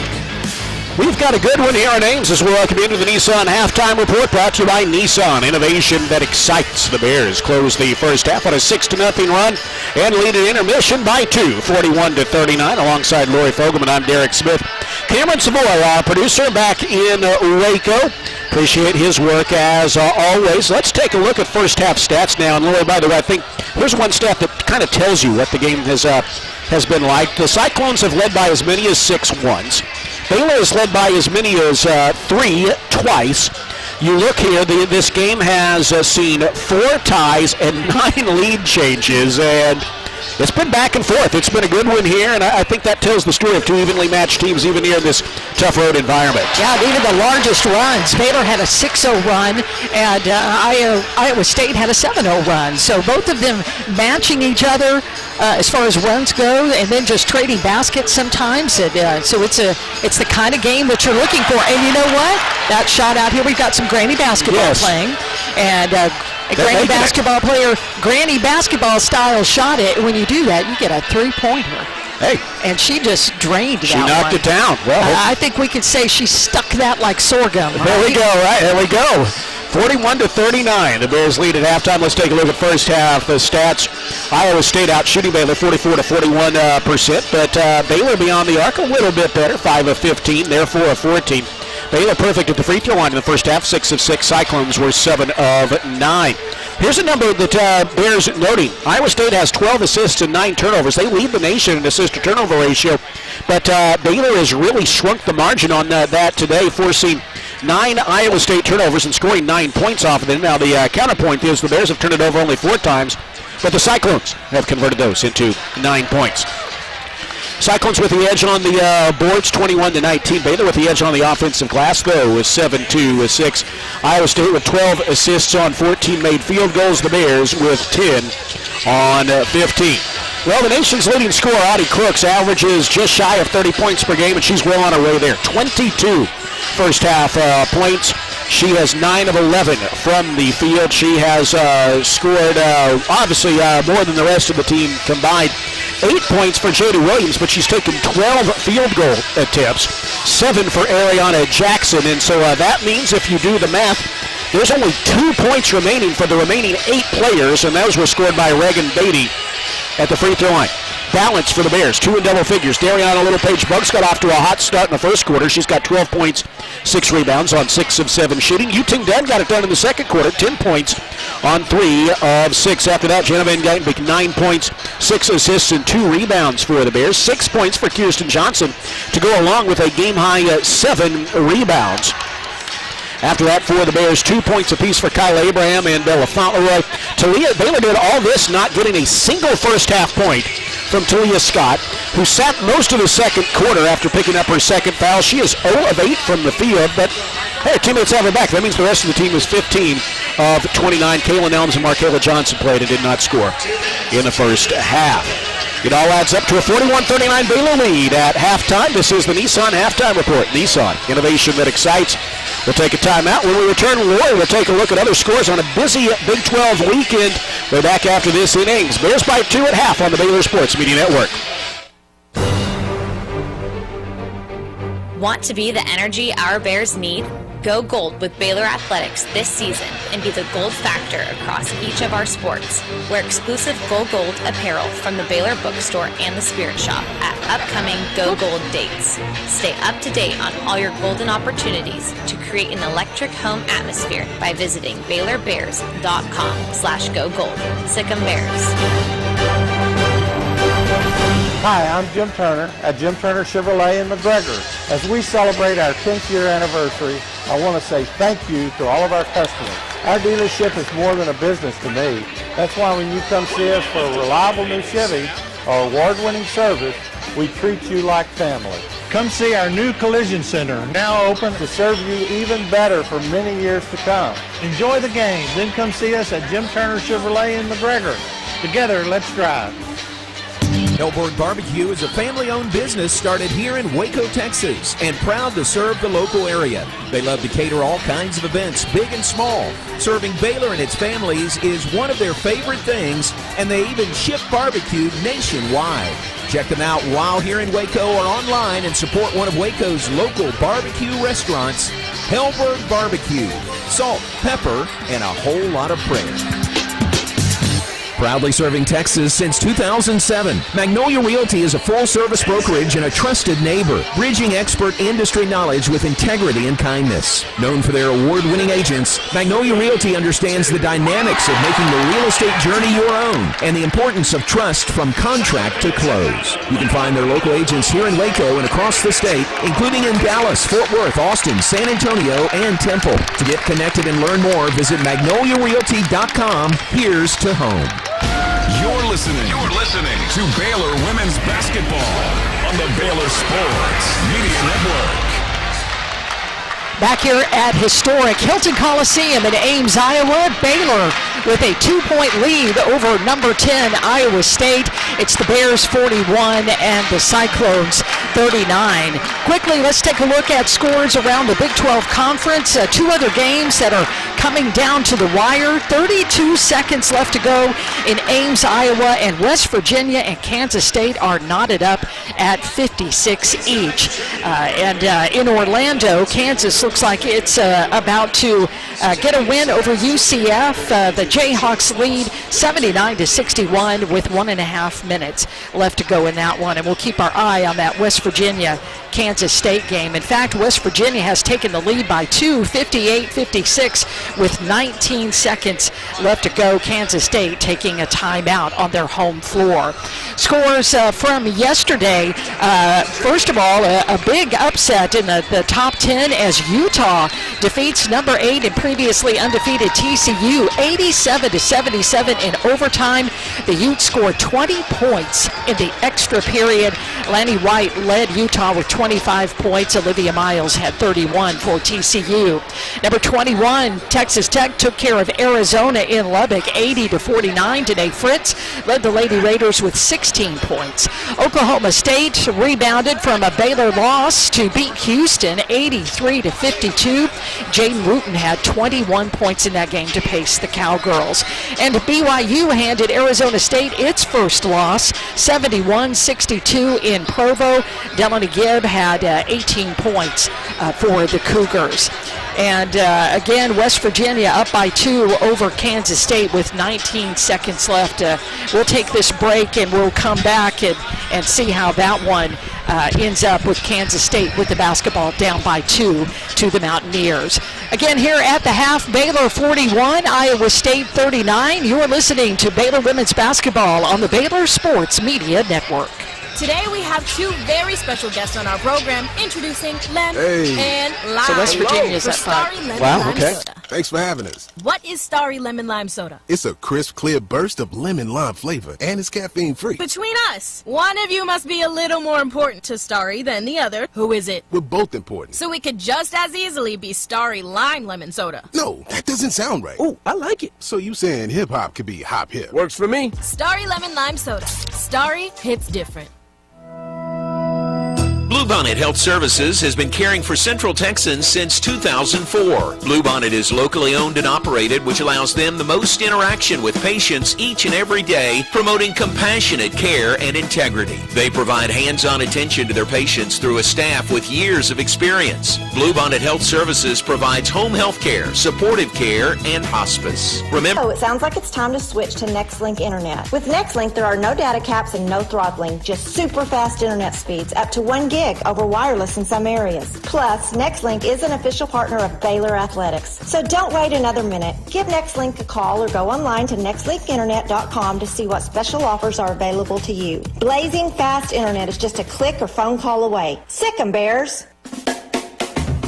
Kids can now join the Baylor Cub Club, the official kids club of Baylor Athletics, presented by Green Eye Associates. Fans 12 and under can register for the low cost of $25 and gain exclusive benefits and access to Baylor Athletics events. Members receive free admission to select events, exclusive giveaway access, and their own membership package. To register your Cub, please visit BaylorBears.com/Cub Club. Sign your Cub up today. Fox Sports Radio, 93.9 K230 CK and KRMX HD3 Waco. You've been listening to the Nissan Halftime Show on the Baylor Sports Media Network. Brought to you by TFNB, the official local bank of Baylor Athletics. Texas Farm Bureau Insurance, championship partner of Baylor Athletics. Visit Texas Farm Bureau Insurance online to find a local agent today. Nissan, innovation that excites. Lidman, America's trusted brand name in cleaning. Premier ER and Urgent Care. Feel better now. Stay tuned as we get set for the second half action with the Baylor Bears. As we rejoin Derek Smith live from the booth, bringing you the second half of action and more. All coming up on the Baylor Sports Media Network. Back at Hilton Coliseum, which has been rocking all afternoon long. The Bears. Bugs leads the way with 12. Well, let's see if the Bears can get off to a strong start here in this third quarter. They'll begin on defense with the original starters, Van Geitenbeek, Scott, Fauntleroy, Bugs, and KJ. Cyclones begin on offense with their original starters, Williams, Jackson, Hare, Brown, and Crooks. It's really been a three-person show for the Cyclones. Audie Crooks, Jada Williams, and Ariana Jackson have combined for 37 of their 39 points, but that means Addie Brown, a great player, has not been involved. Kinsey Hare, a 50% three-point shooter, has not been involved, and you want to keep that going for another 20 minutes. I absolutely agree with you there. You know, you got to watch out for that dribble penetration or even Crooks sending the ball outside if Baylor covers her up. You've just got to be good on that exterior defense and not allow the easy catch-and-shoot threes. As we begin the second half, we have a quick whistle as the ball is played in, and did the clock, I think the clock got started early there. 7 seconds definitely did not go off. Well, they're going to take it back over to the sideline, and so we just start all over again. Yeah. Well, they've put 9:57 back on the clock, but that means you got to get 27 seconds on the shot clock. You know, we have the occasional clock issue with Baylor. Nice to see we're not the only one. Yeah, there we go. There okay. we are. All right. Now it's all set. Inbounds to Jada Williams, who bounces it to Addie Brown. Brown looking for Crooks down low. Ball swatted out by KJ, who blocks her shot. Crooks gets it back, leaves it short. Rebound tipped out to Talia Scott. There's a defensive stop to start the second half. Here's Talia Scott flipping it out to Bella Fauntleroy. Head fakes a three. Now swings it to Bugs. Bugs out to Van Geitenbeek around the screen, retreats beyond the arc, now drives, gets inside, puts up a tough runner off glass and good. Well, Jana Van Geitenbeek has found that shot, that dribble penetration. Everybody else focusing on the scorers, and they leave the lane open for her. She becomes the third Bear in double figures. She has 11. Here's Hare taking the handoff from Audie Crooks and missing a three behind the screen.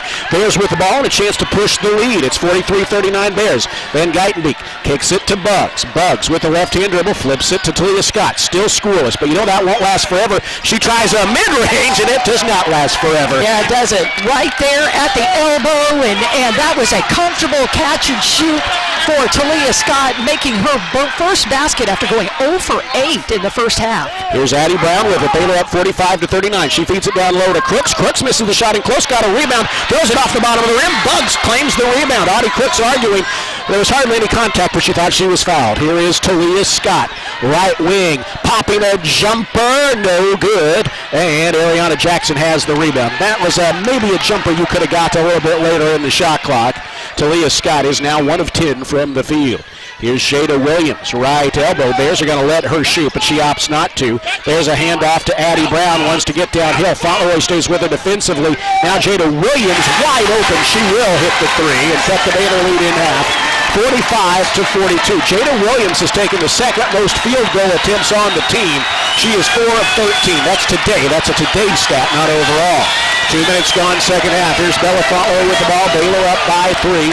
Van Geitenbeek swings it to Talia Scott. Gets downhill, drives inside, and she'll go to the free throw line. I like seeing her drive inside there, Laura, when she saw the open. Maybe that'll get her going there. A big part of her game is getting foul on those good, strong drives. Well, that time the Crooks was on the other side, and so she saw the ability to attack the rim.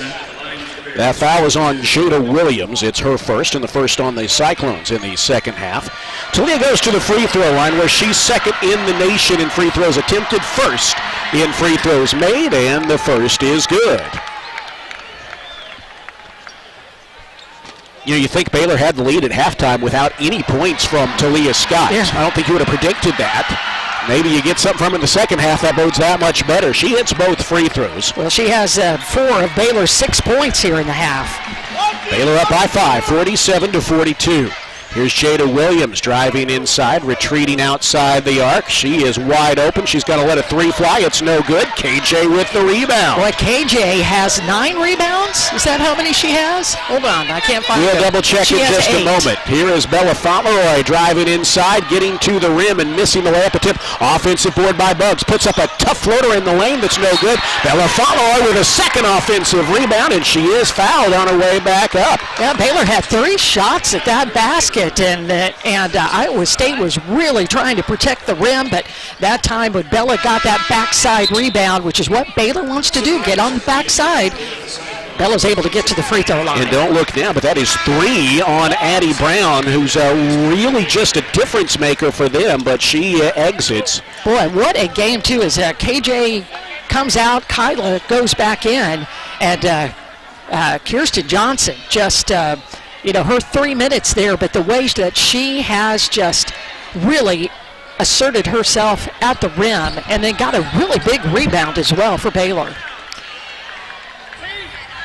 Well, you mentioned KJ, Lori, as Bella Fauntleroy goes to the free throw line. She hit a pair of free throws in the first half. KJ today 6 points, 8 rebounds, and a block shot. Yeah, those 6 points, those are 2 3 balls. First free throw good by Bella. One more coming. If she hits the second, it would give Baylor the 7-point edge, which would be their largest of the afternoon. One more coming for Bella Fauntleroy. All of her points have come at the line. Second one rattles home. Baylor by 7, 49-42. We saw Baylor in that fourth quarter on Wednesday just really keep their foot on the gas. Can they do that again here? Well, in this case, they're going to get an easy 2 as Audie Crooks just slips behind Kyla Abraham and lays it in. She's got 24 points. That's her first scoring of the second half after she missed the first 2 shots. 3 minutes gone, third quarter. Here's Bella Fauntleroy finding Bugs at the free throw line. Dribbles, and a double dribble is called. Yeah, you can see that. She tapped it on the floor and then bounced it up in the air and tapped it with the other hand. Yeah, just I saw that ball go flying in the air, and it's one of those things where you can pull it, corral it back in and stop, you're okay, but here's a kick out to Jada Williams, steps into a mid-range jumper and misses. Bella Fauntleroy collects the rebound, so they have an opportunity for a mini run. The Cyclones do, but Jada Williams misses the shot there, and a lot of her shots that she's missed today have been open shots. Talia Scott in the corner, catching a quick shoot on the 3, no good. Abraham with the offensive rebound behind Crooks, tries a little fall away and misses badly. And the rebound is grabbed by Williams. Maybe a little too confident there. Crooks feeds it to Harris. She's open for a catch-and-shoot 3. It's too strong. Jackson skies above the crowd for a rebound. They're going to get a second-chance opportunity. Crooks takes the handoff from Williams and gives it right back to her. 10 seconds to shoot. Williams to the free throw line, out to Harris. Harris drives inside, puts up a little follow-away off glass and in.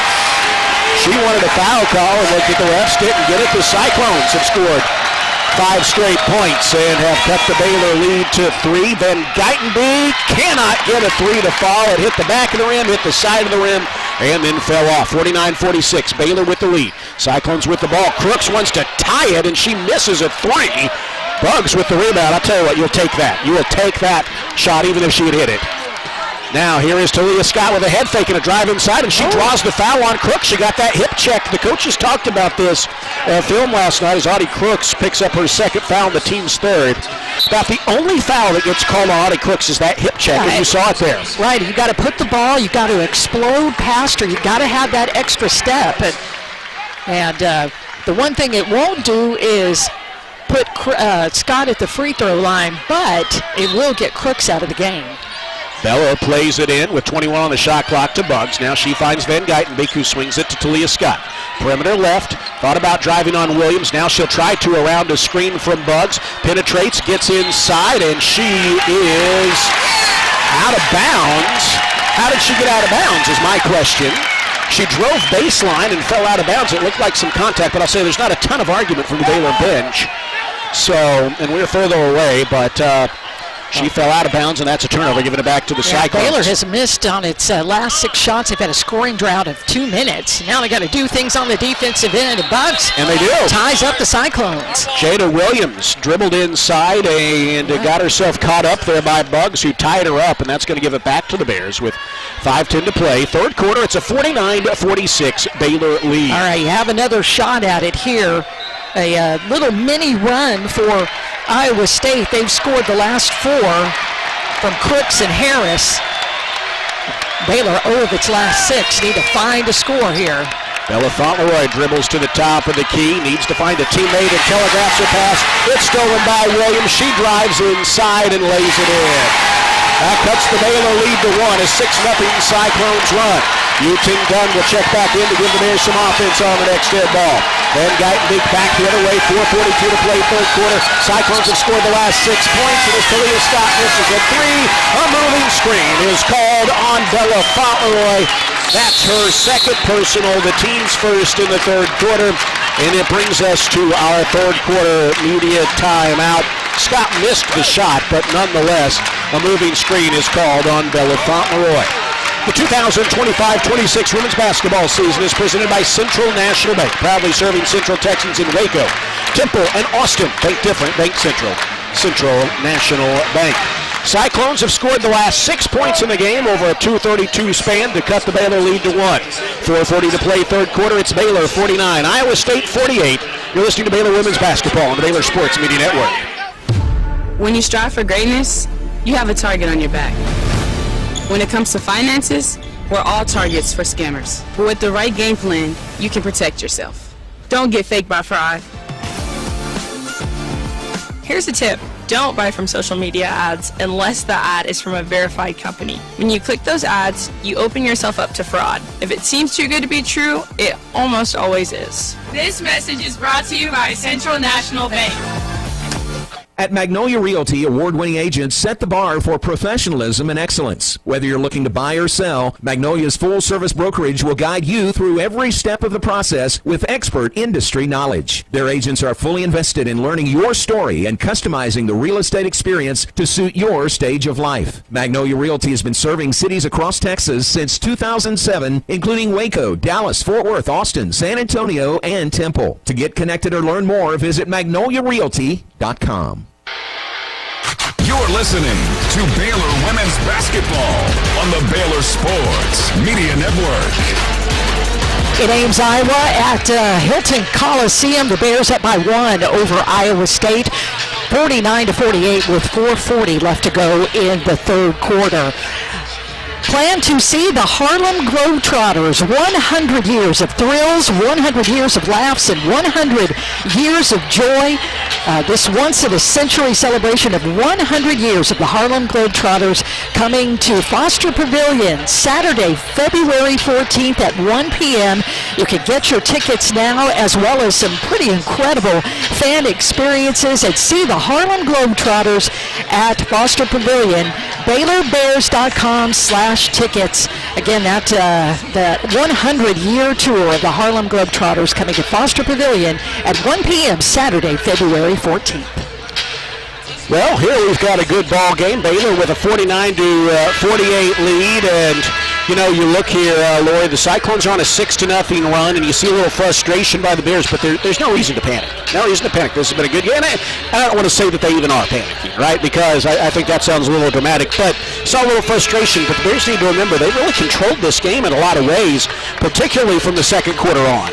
And just keep going. There's got to be some stretches, but you like what they're doing so far.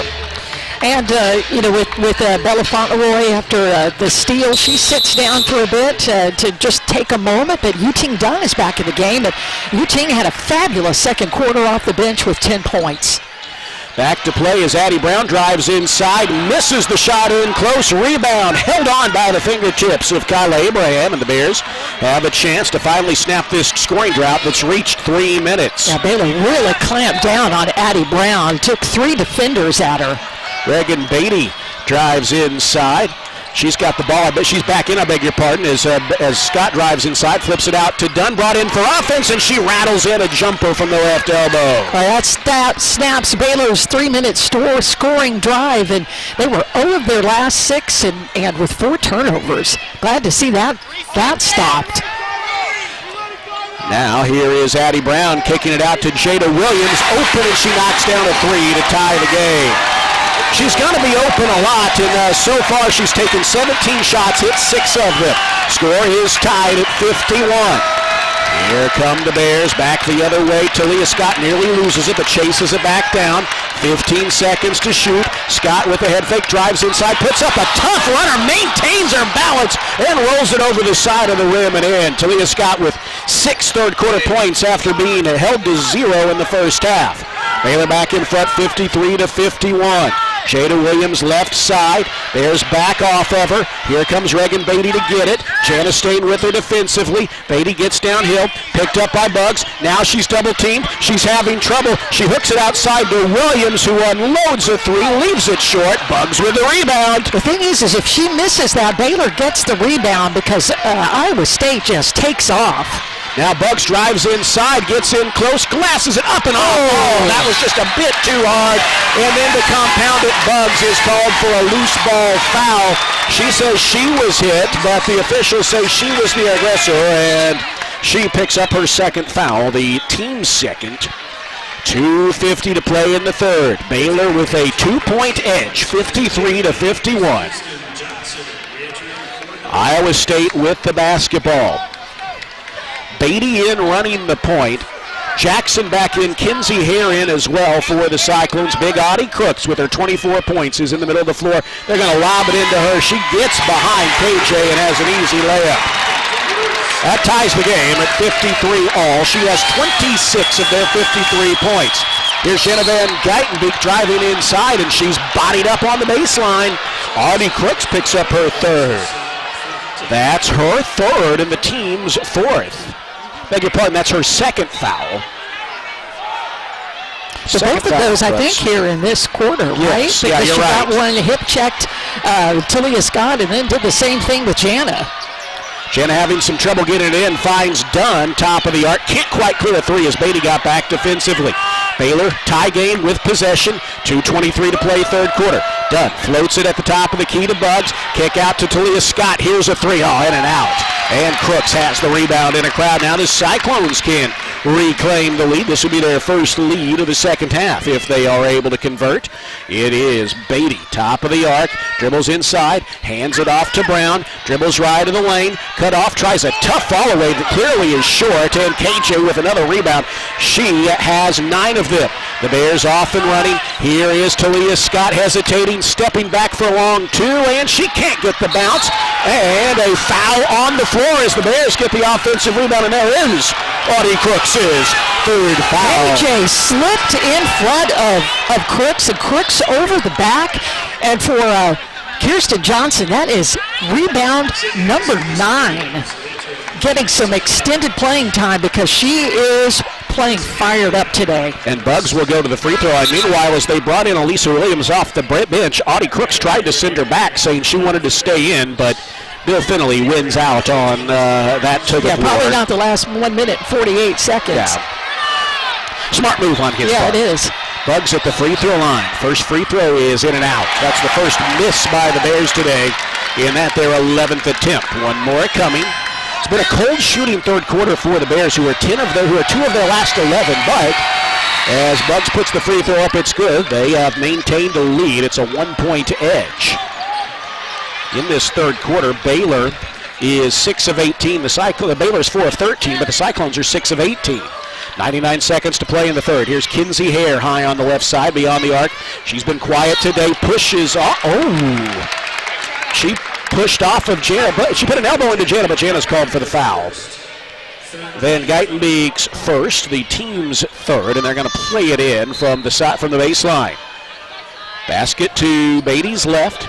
They play it into Beatty. She drives in a crowd, gives it off to Williams. Kick out. Beatty drives inside, slips into the bucket, gets inside and misses, and Buggs has the rebound. She's knocked to the floor, but saves it ahead to Talia Scott. Minute 20 to go. Talia Scott with a head fake, drives in a crowd, and you can tell by the crowd's reaction that a foul was called on the Cyclones. It's Elisa Williams, her first, team's fifth, and Talia Scott is going to the free throw line.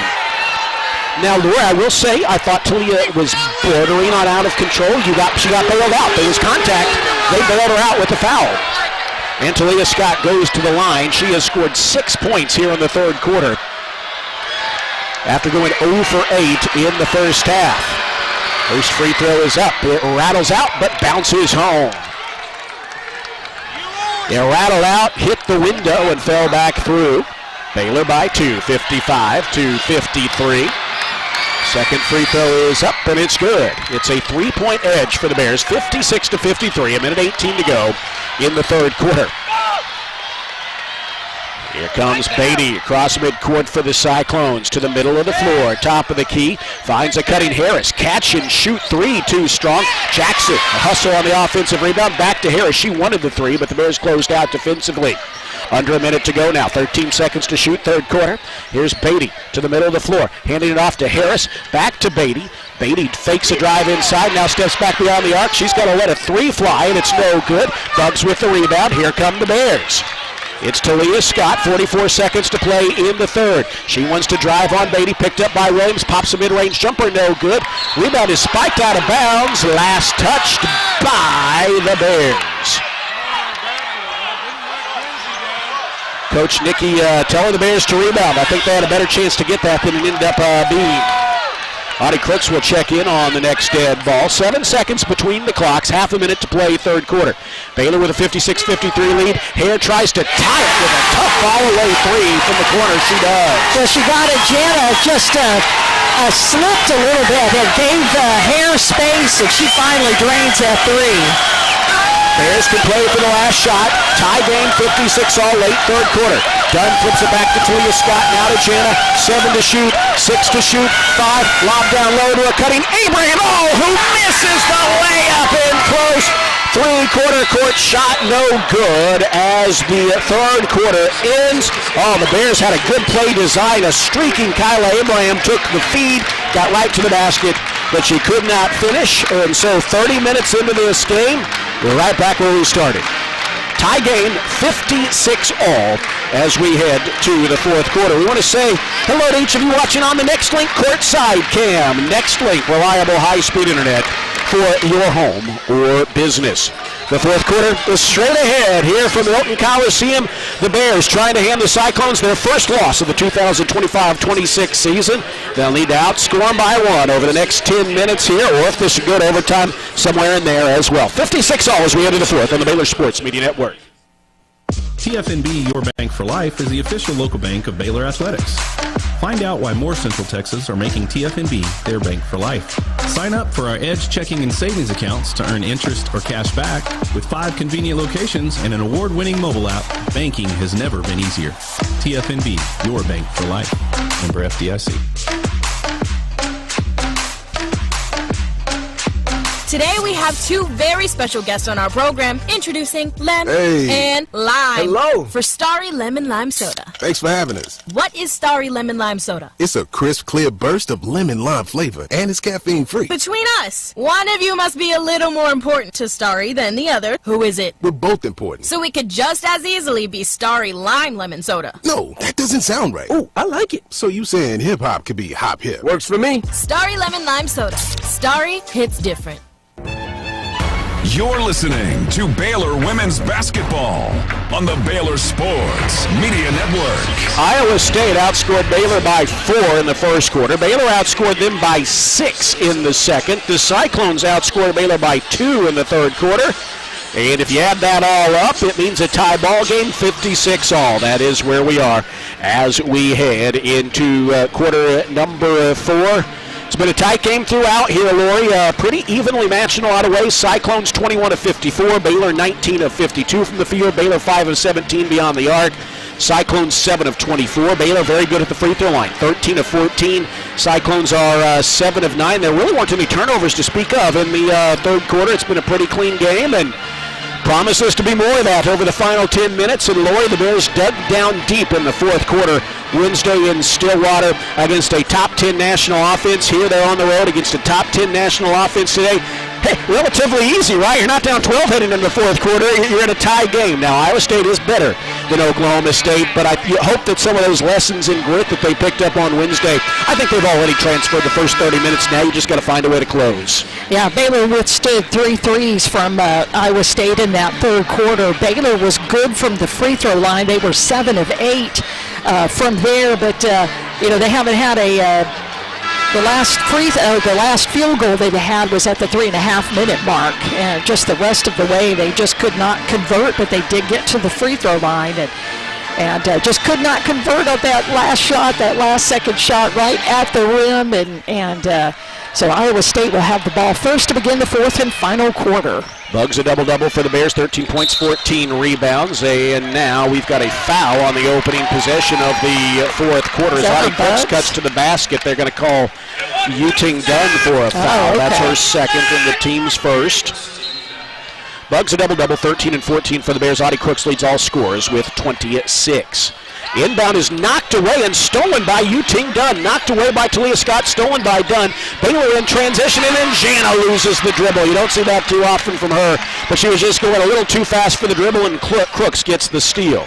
So now the Cyclones have it with a chance to reclaim the lead at the start of the fourth quarter.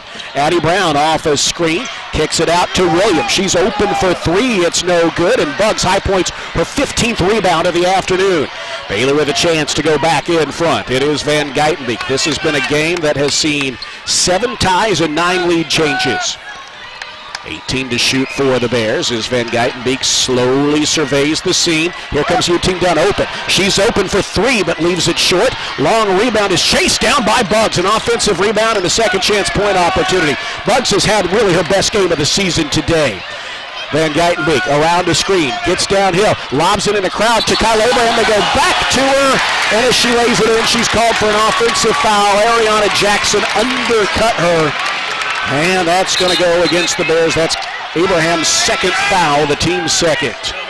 Bella Fauntleroy will return to give Dariana Little-Page Bugs a breather. 13 points and 16 rebounds. Palacoto reminds us this ties her season high in rebounds, and it's her 7th double-double of the season, 37th overall. Goodness, she fills that up so fast.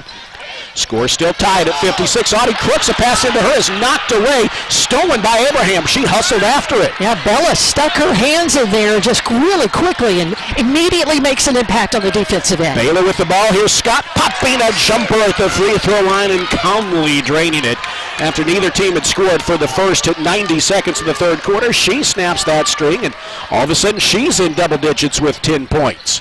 Here's Addie Brown to Jada Williams. Wide open, dribbles into a mid-range jumper and knocks it down to tie the game up. I think what she started to do, Roy, a little bit is dribble into a mid-range when Baylor leaves her open. We'll see if that necessitates any changes. Here's Scott, catch and shoot in transition, short on a 3, but the long rebound picked up at the free throw line by Van Geitenbeek.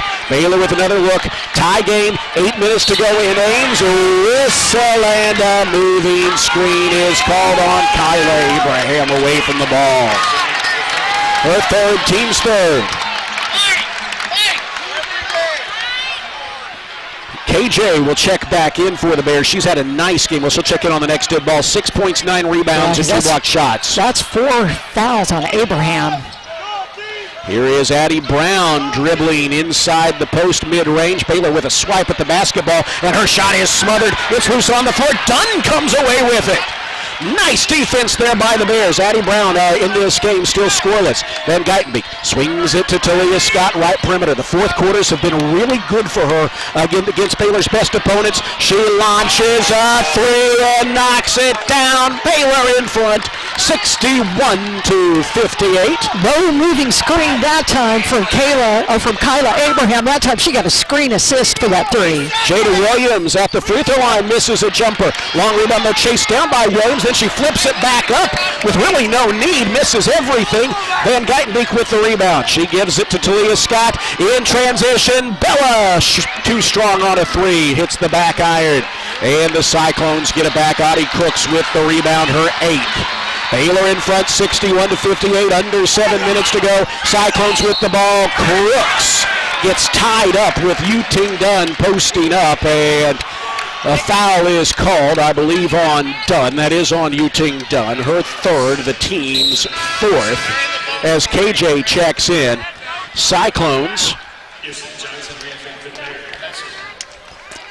as Addie Brown remains down on the floor, kind of retying her shoe. I think her shoe came off in that. That was the fourth foul on the Bears, so that means the Cyclones will be shooting the penalty for the final 6:47. Free throws for the Cyclones haven't been a big factor today, although they are the Big 12's top free throw shooting team. They are 77.5% on the year.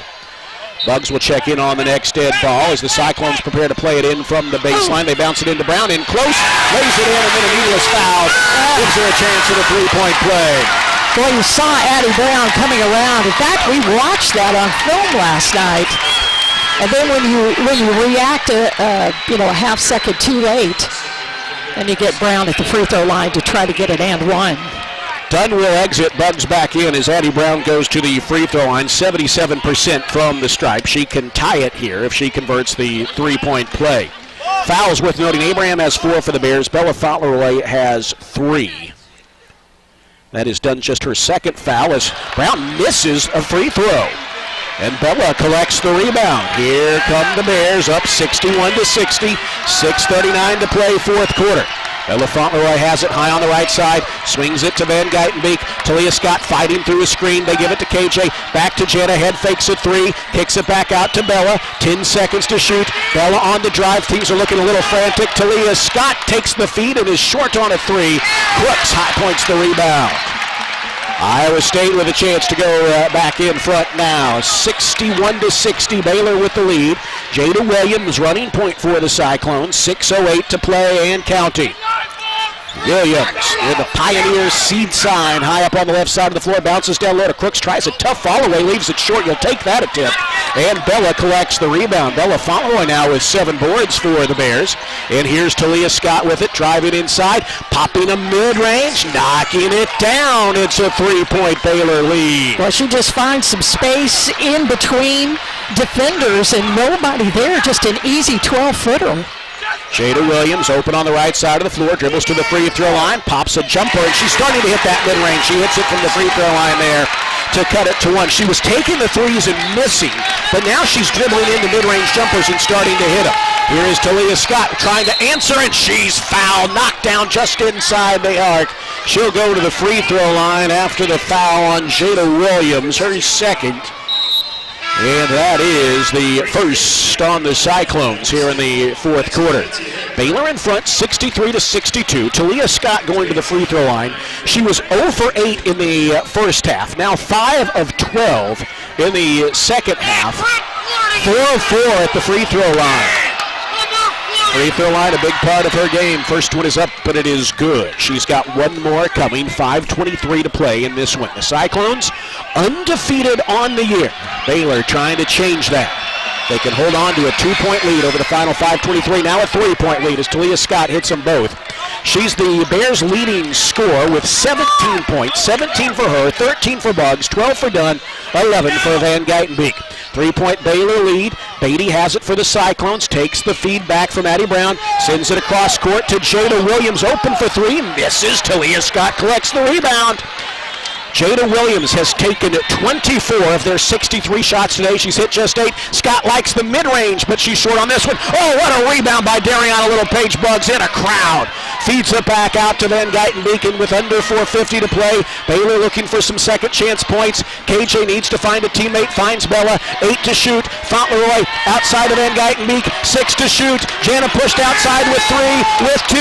Here's KJ knocking down a left corner 3 with the shot clock dwindling. It's a 6-point Baylor lead with 4.5 to go. Prompting an Iowa State timeout. That possession was headed nowhere, but KJ Lori slipped open in the corner. Jana found her, and she calmly knocked it down. Hey, why not? KJ has been playing really well in this game. Again, with I've got to take a look at her. 9 points, 9 rebounds, but all 3 of her shots from the three ball have been good. She just slid over into the corner, and Jana Van Geitenbeek with her 7th assist found her. And I tell you what, when that you could see out of the corner of your eye when KJ let it fly, her teammates and the coaching staff knew it was going in. She is 3 of 3 from beyond the arc today, and she's a big part of the reason the Bears are up by 6, 68-62. Hey, Bears fans, this basketball season, make Pepsi your go-to game day drink because it's the only drink for basketball watching. Pepsi, that's what I like. Proud partner of Baylor Athletics. 4:27 to play here in Ames. 22nd ranked Baylor is 68. 10th ranked Iowa State 62 on the Baylor Sports Media Network. See for yourself why Green Eye Associates is voted best in Waco year after year. Enjoy exceptional service and care from Dr. Leanne Green, along with her dedicated optometrists and staff. Receive trustworthy insights about your eye health, enjoy the impressive variety of contacts and eyewear, and work with the most experienced optical team in Waco. Don't miss the new state-of-the-art dry eye therapies that rejuvenate the eyes, face, and neck areas with safe, non-invasive treatments to restore comfort and quality of life. Visit greeneyeassociates.com. Green Eye Associates, official optometrist of Baylor Athletics. Are you tired of slow internet? Are data caps and throttling making it impossible to stream your favorite shows and movies? If so, it sounds like it's time to switch to NextLink Internet. With NextLink, there are no data caps and no throttling, just super fast internet speeds, up to 1 gig over wireless in some areas. Plus, NextLink is an official partner of Baylor Athletics. So don't wait another minute. Give NextLink a call or go online to nextlinkinternet.com to see what special offers are available to you. Blazing fast internet is just a click or phone call away. Sick 'em, Bears. You're listening to Baylor Women's Basketball on the Baylor Sports Media Network. Welcome the Bears for a second straight game. Find a way to close it out against a top 10 national offense. You know, Wednesday, it was almost crazy seeing the Bears come back the way they did. One of just 5 teams ever to close out a 19-point deficit with under 12 minutes to go and win in regulation. Today, it's a different kind of game. It's been back and forth, but even more intense. You're facing an undefeated team here in front of a fantastic crowd at Hilton Coliseum, and the Bears have thrown more punches than Iowa State has so far.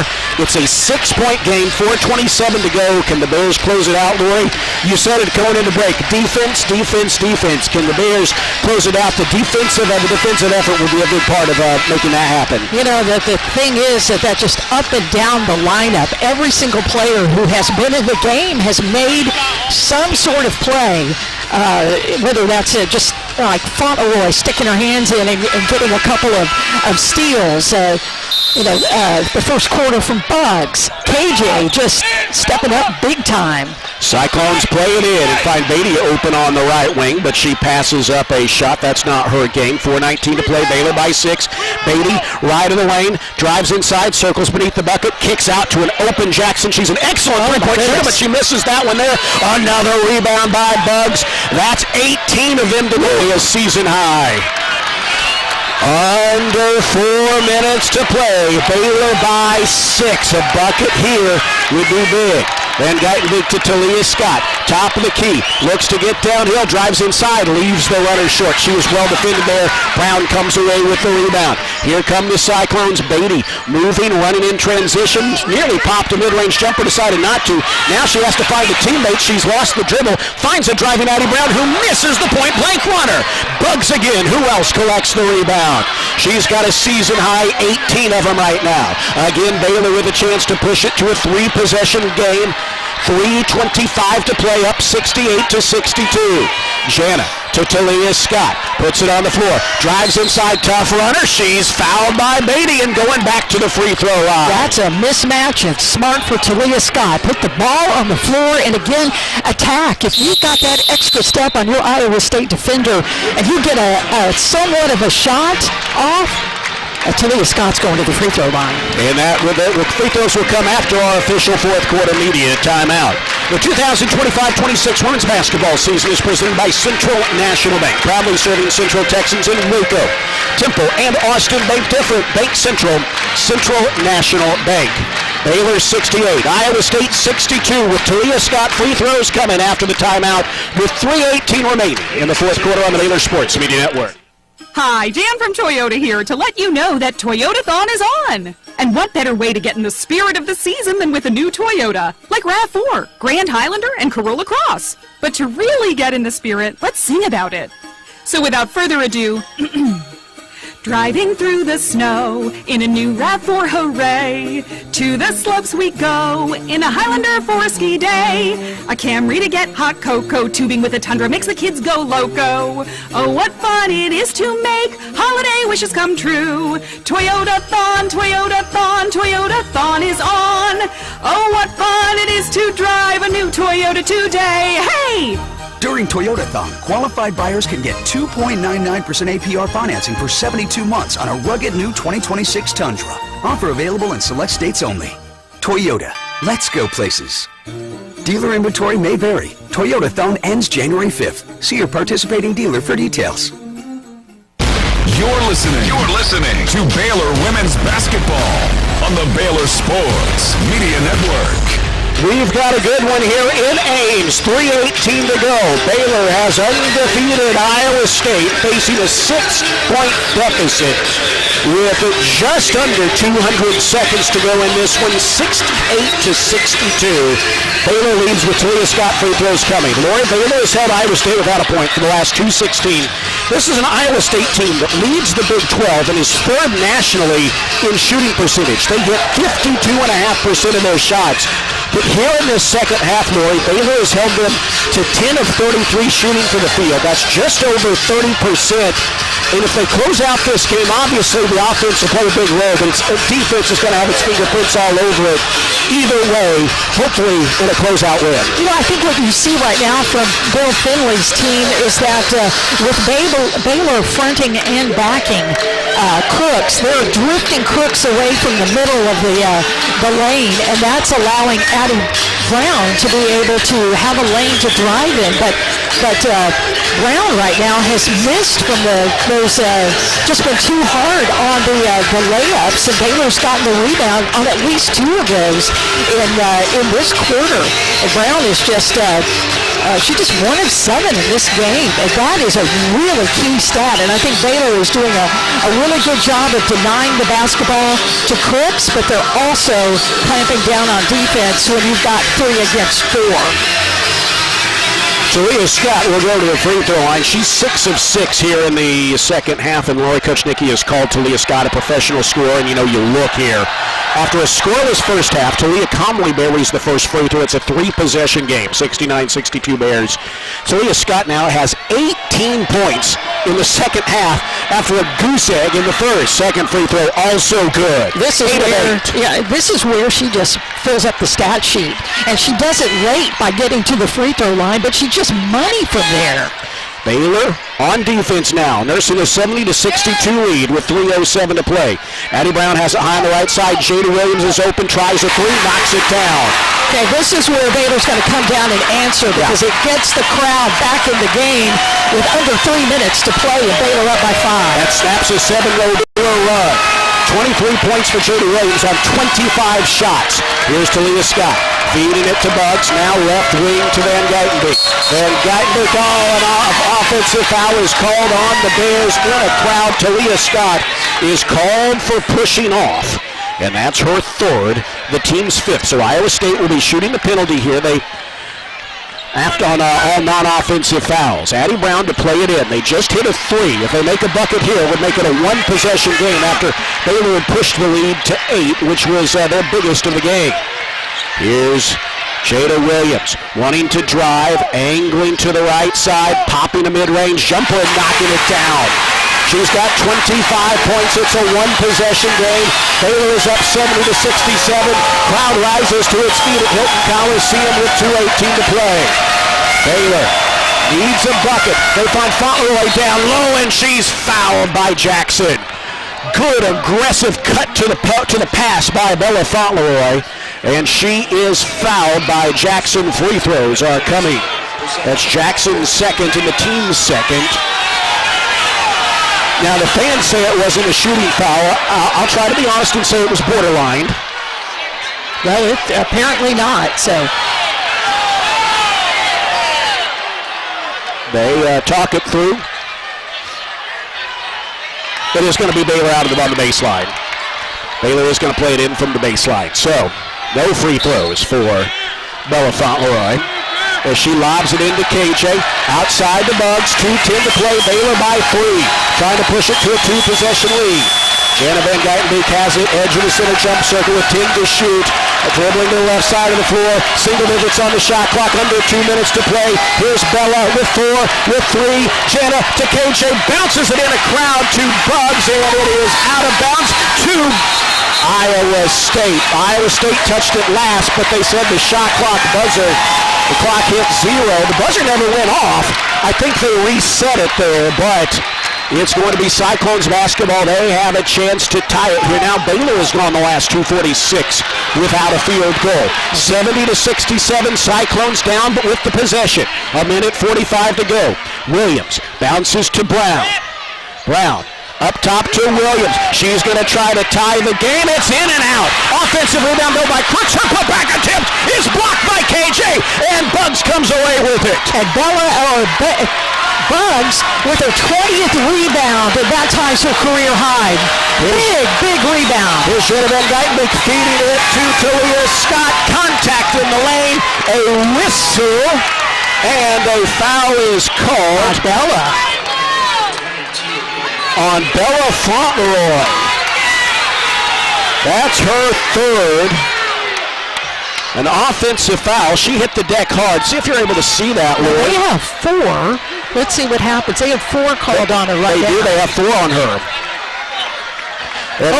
She just came around the screen, and they just ran into each other. Well, that gives it back to the Cyclones, apparently. Down by 3. Baylor trying to get another defensive stop here with 1:17 to go.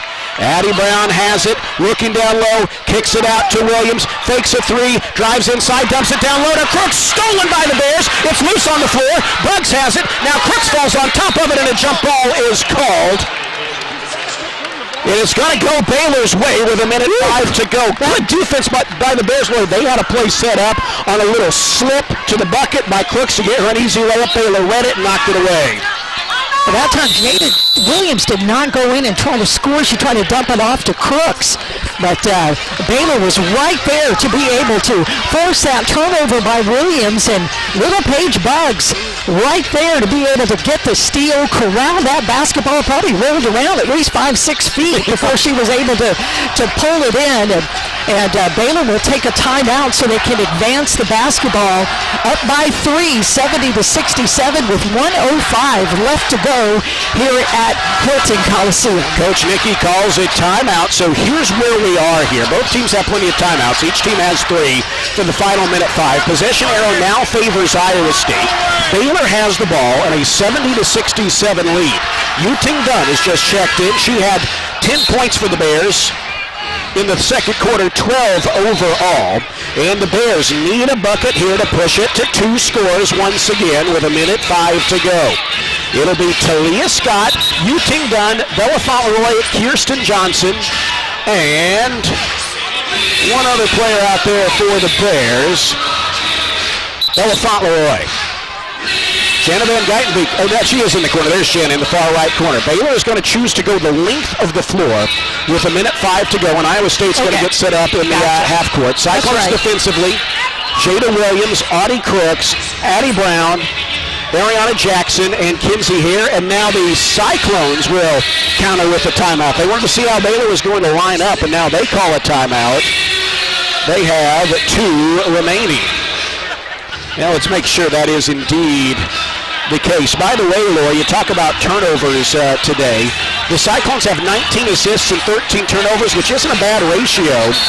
But, well, now they don't call a timeout. I beg your pardon. They let them go back over there for a few extra seconds, and now the Bears will play it back in.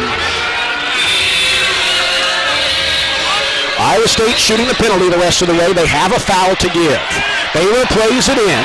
Talia Scott running the point at the moment. Up by 3, under a minute to play. 70-67 Bears. Talia Scott guarded by Jada Williams, who puts a hand up, Tries to poke the ball away. Talia Scott draining some clock. Back to the bucket. Now starts her drive with 12. Williams staying with her. KJ sets a screen. Scott downhill. Drives inside. Lays it up and off. Oh, a good look, but it wouldn't fall. Here come the Cyclones down by 3. 37 seconds to go.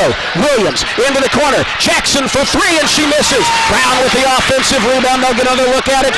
Williams takes the feed, tries a 3, and hits it to tie the game. Baylor wanted to travel, but didn't get in. We've got a tie ball game with 27.5 seconds to go. Timeout, Bears. Iowa State has scored the game's last 8 points after the Bears had opened up a game-high 8-point lead. And now we're tied with the shot clock off. 27.5 seconds to go. Baylor with a timeout. And Lori, now, that's a lot of clock to drain, but you can drain the clock and try to walk off with a win here in Iowa State. And you look at that 8-0 run over the last 2.5 minutes for Iowa State. It's not Crooks. It's not Brown. All 8 of those points are from Jada Williams, who hit 2 threes and a regular pedestrian shot that she normally hits. But that time scoring on the 3 on a step in after a second chance point. Audie Brown with that offensive board. Iowa State out of the timeout defensively has Williams, Crooks, Jackson, Hare, and Brown. Baylor offensively. We'll have Bella play it in from the sideline to execute the midcourt. Then Geitenbeek, Dunn, KJ, and Scott out there for the Bears. They play it into KJ. Shot clock off. Bears trying to walk it off here in Ames. Williams guarding Scott. Under 20 seconds to go. She's got it high on the left sideline. Angles to the middle of the floor. Down to 15 seconds to go. Williams with a hand just off of Scott's hip. We're down to 10 seconds remaining. Tie ball game. Baylor trying to win it. Scott starts the drive with 8. With 7. Around the KJ screen. Gets downhill. Pops a jumper. Buries it with 2.9 seconds to go from the left elbow. Baylor in front by 2 and a timeout called by Iowa State. Talia Scott scoreless in the first half. She has 21 in the second, and she's put the Bears in front with 2.9 seconds to go. Now you need a stop. And I tell you what, Lori, 2.9 seconds to go. That's scary. That is enough time for Iowa State to get a look. And a good look at that. They are 9 of 31 beyond the arc. That means that they are 18 of 40 from inside the arc. Baylor is going to put their defensive lineup in. KJ will check in. Of course, a timeout called by Iowa State. They'll execute the midcourt inbounds, and Lori, Iowa State has an opportunity here to get one more shot to try to tie or win it here with 2.9 left. Baylor is a defensive stop away from handing the Cyclones their first loss of the year. What a shot by Talia Scott.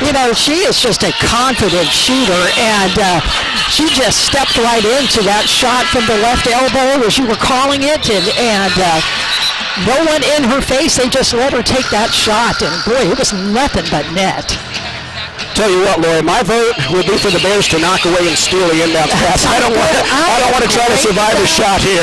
If you do get your hand on the basketball, it's going to make a big difference, and I think that's one of the reasons why Baylor is going with Kyla Abraham in the game as well, because you can imagine one of those shots or a pass that goes in the middle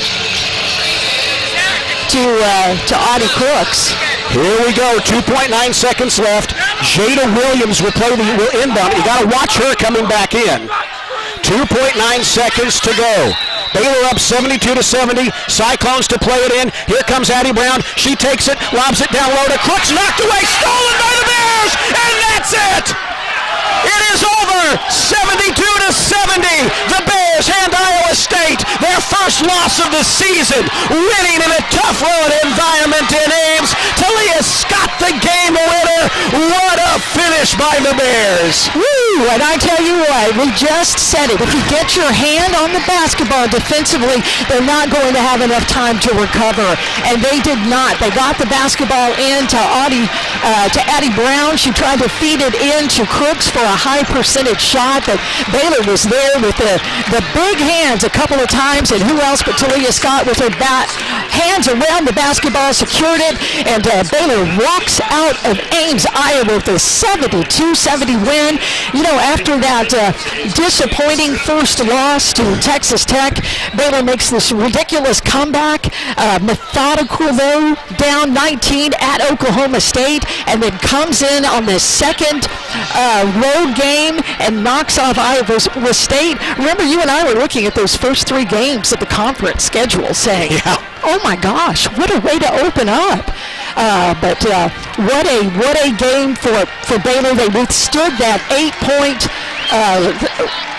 that 8 straight points by Jada Williams. They got this game tied, but Baylor with the basketball in their hands, and they put it in the hands of Talia Scott, who just makes a play. But credit Baylor's defense all the way around, spreading the scoring around, big-time rebounds, big shots when they needed to make them, and practically money from the free throw line, Derek. 17 of 18 from the free throw line. It will. Who would have thought Baylor would be better from the free throw line than Iowa State? I surely would not.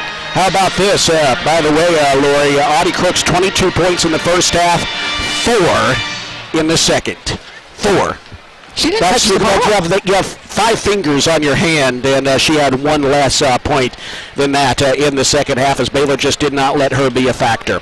72-70 the final. Talia Scott hits the game winner with 2.9 seconds left, and the Bears have gone back-to-back games against top 10 offensive teams in the nation on the road and gone 2-0 in that stretch. 72-70 the final. The First Central Credit Union postgame show is straight ahead. We'll visit with Coach Nicky, hear from player as well, and celebrate this one here as the Bears win it 72-70 over Iowa State, handing the nation's number 10 team their first loss of the year.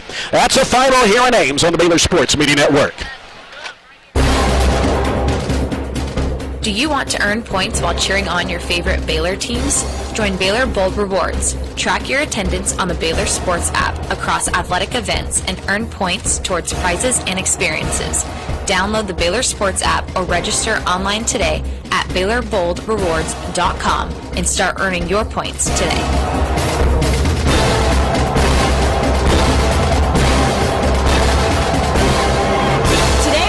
Two very special guests on our program, introducing Lem and Lime. Hello. For Starry Lemon Lime Soda. Thanks for having us. What is Starry Lemon Lime Soda? It's a crisp, clear burst of lemon lime flavor, and it's caffeine-free. Between us, one of you must be a little more important to Starry than the other. Who is it? We're both important. So we could just as easily be Starry Lime Lemon Soda. No, that doesn't sound right. Oh, I like it. So you saying hip-hop could be hop-hip? Works for me. Starry Lemon Lime Soda. Starry hits different.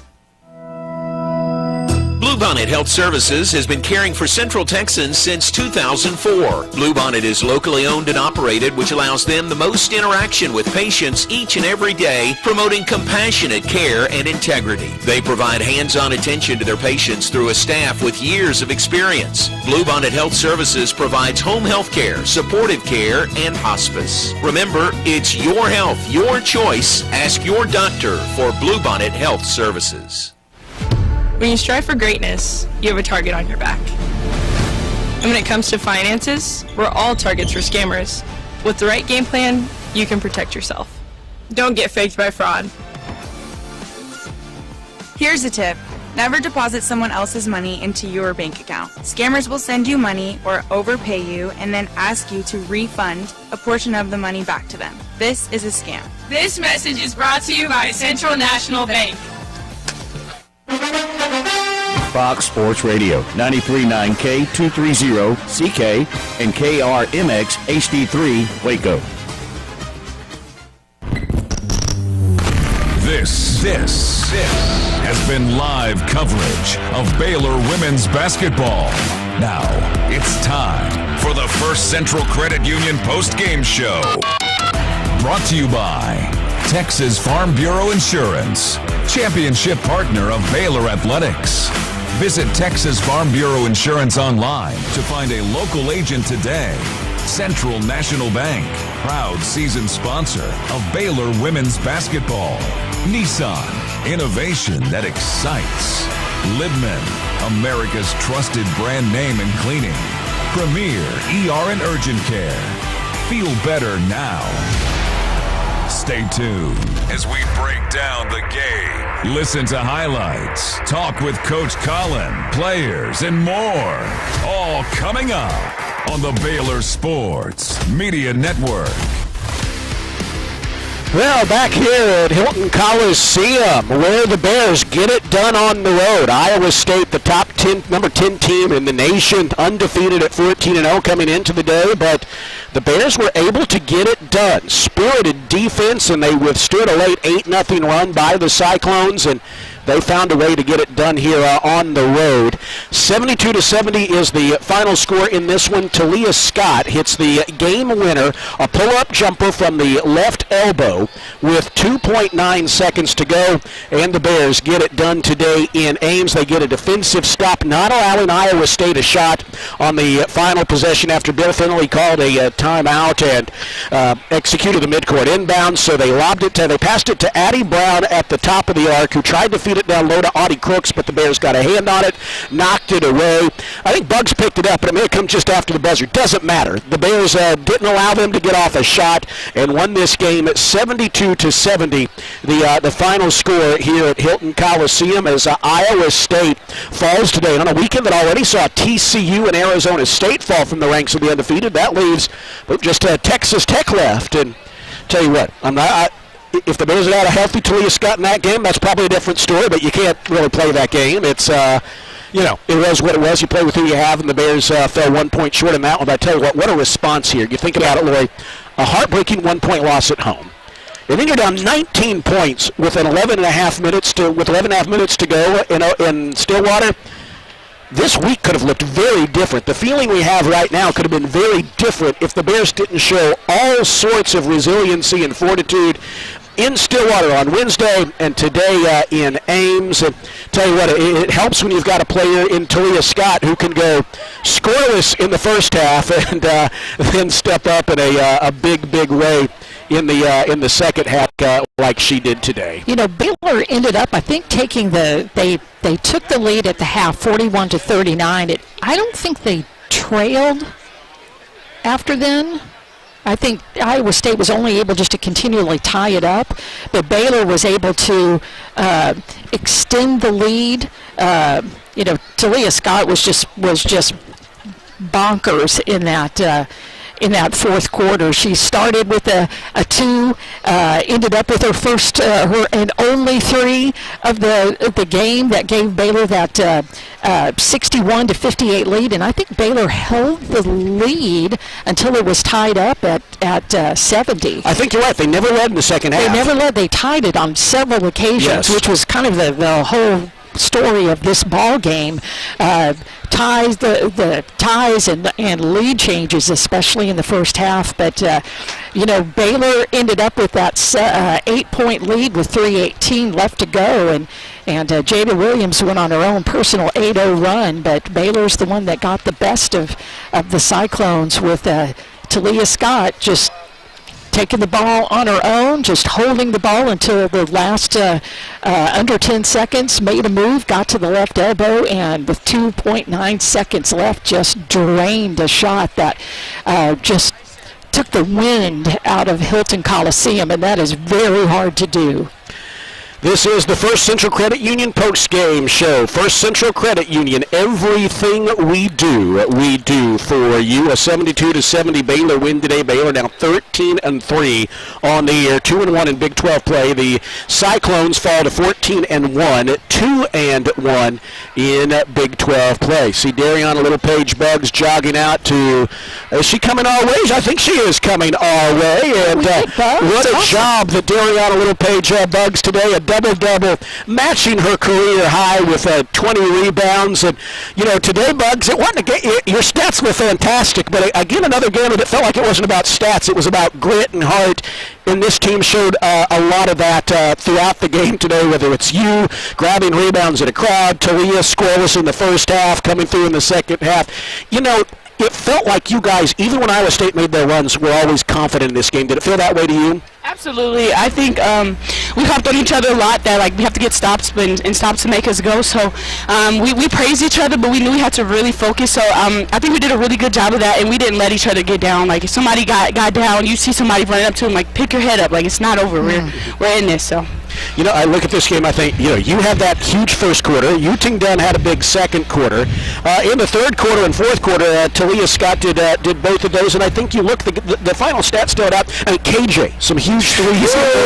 KJ with 9 points, 9 rebounds. It just felt like it was a game that everybody had their fingerprints on. Absolutely. We knew that they were going to play off some people, so we just had to be ready. We had to be ready. If you're going to play off us, when we get that shot, we're going to shoot it, we're going to take it, and we're going to stay confident. And like I said, like we really poured into each other this game. You know, Talia was scoreless. We talked her up. We were like, hey, don't stop shooting. We need you to shoot. And look, we won the game because T. Scotty. So, it was just amazing seeing everybody touch the ball and just step up and hit their shots. Talk about just the work that Baylor did on Audie Crooks today, especially in the second half, where y'all really denied her the basketball, and then Addie Brown was just not able to do anything. What do you do when you go up against that two-headed snake for Iowa State? All you got to do is focus on your game plan. It's not about them. It's about you. It is about grit, determination. If you don't want them to get the ball, you know, we decided that we needed to deny more, and we need to just really work hard in post. Audie Crooks, she was gonna get her, so that was a given. Like we knew we weren't just gonna stop her, but we're gonna make it hard for her. We're gonna make. We know Addie Brown is a really good passer, so we had to just make it hard all night. And I think my teammates down low, a lot of credit to them because they did really good tonight. How about that last play? No one is covering the inbounder, so you know where the ball is going to go. It's going to go to Addie Brown, try to get it to Audie Crooks with 2.9 seconds. But we were saying if you get your hands on the basketball and it's knocked away, that the time's going to run out. Kind of walk us through that play and how Baylor attacked it. We have to deny it. It's 2 seconds on the time, and it's their ball.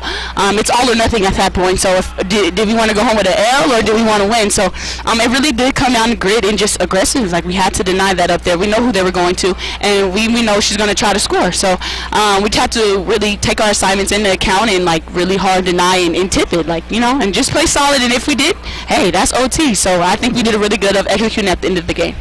You know, 20 rebounds for you today, Bugs, and I think, you know, you look. That's just pedestrian. 20 rebounds. Matching her career high. But you look at this, I think, you know, you look, this is a physical, hard-nosed Iowa State team, and for you to come up with 20 rebounds, obviously every one of them were big. We've seen you do this before, but I think on this stage it's even bigger. You know, how much is that something you're thinking about, just the importance of that role in there in a late game like this?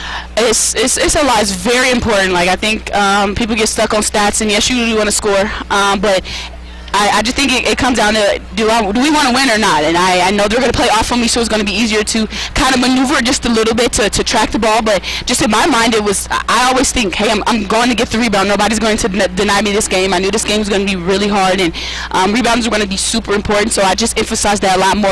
If that meant me having 0 points and 50 rebounds, I was going to go do that. And I think my team looks to me to do that. So I have to just show up every night, and I can see, like, hey, that's going to be the determination of a game probably. So the fact that I could go out there and hustle tonight and do that for my team is just something that I just love to do. You know, you've played here at Hilton Coliseum before. We were watching some film, and I was looking, who's out there? And I went, oh, it's Bugs and Bella when they're freshmen playing here when you won the Big 12 championship on this floor. But the atmosphere here in a game that just was so close, you know, so many lead changes and ties, and you know, what is it like to come on the road and to be able to walk out of here with that kind of victory where you just gutted it out and prevailed? Yeah, I love games like this. I love the atmosphere. You know, they're fans, they're loud. That gives us energy. So there's something that we just strive for, and we take into account, like, hey, like we're going to have big energy. So we just need to make shots and just kind of play off that energy too, and just to be able to come back over here and play such a good team. Like, it's even better you live for this. I think if you don't come to college and think like, hey, I want to play in those big games, then college is not for you, because these games are the ones you really really remember, and just the little details of what you or your teammates did, and it's just really huge. And I think for us, just being a young team, a new team, it's just really good. It's learning for us too. Like, hey, at the end of the game, we gotta really lock in here, and we just set the example as vets to like, hey, this is what we live for. Like, we came in as the underdog, so it was no pressure there that way. So all we had to do was come in and just play basketball. Well, you did that. By the way, Bugs, I'll mention that Audie Crooks and Addie Brown are, one of the better rebounding duos in the Big 12. Crooks has that size in the post. Addie Brown, just a crafty rebounder. They combined for 16. You had 20 all by yourself. So, but by the way, Bella and KJ combined for 16. So Bella and KJ matched them, and you had 20 all by yourself. Yes, so, no, that's amazing. There. Well, Bugs, thanks for joining us. Congrats on the win. Two pretty impressive back-to-back road wins here. Yes, thank you so very much. Dariana Little-Page, Bugs, matches her career high with 20 rebounds, and she joins us on the post-game show here today. The First Central Credit Union post-game show. Everything we do for you. We'll take a timeout. We're going to hear from Coach Nikki a little bit later on. We'll give you stats and other scores as well. A thriller today in Ames. Talia Scott hits the game-winning pull-up jumper from the left elbow with 2.9 seconds to go, and the Bears get a defensive stop to hand 10th-ranked Iowa State their first loss of the season. We'll come back with more after this from Hilton Coliseum here on the Baylor Sports Media Network. It's the wrap-up the year sales event at Allen Samuels Dodge Chrysler Jeep Ram in Waco. Drive the stunning 2025 Jeep Grand Cherokee L with 0% financing for 60 months, or take $4,500 in combined bonus cash, plus $1,000 in select inventory cash. And right now, enjoy no payments for 90 days. Just sign and drive into the new year. These deals end soon, so hurry into Allen Samuels in Waco today. Come by. Let's be friends. When you strive for greatness, you have a target on your back. And when it comes to finances, we're all targets for scammers. With the right game plan, you can protect yourself. Don't get faked by fraud. Here's a tip. Don't click on links in emails and text messages. Scammers send emails and texts that look real, saying there's a problem with your account or your order. Don't click. Don't do it, ever.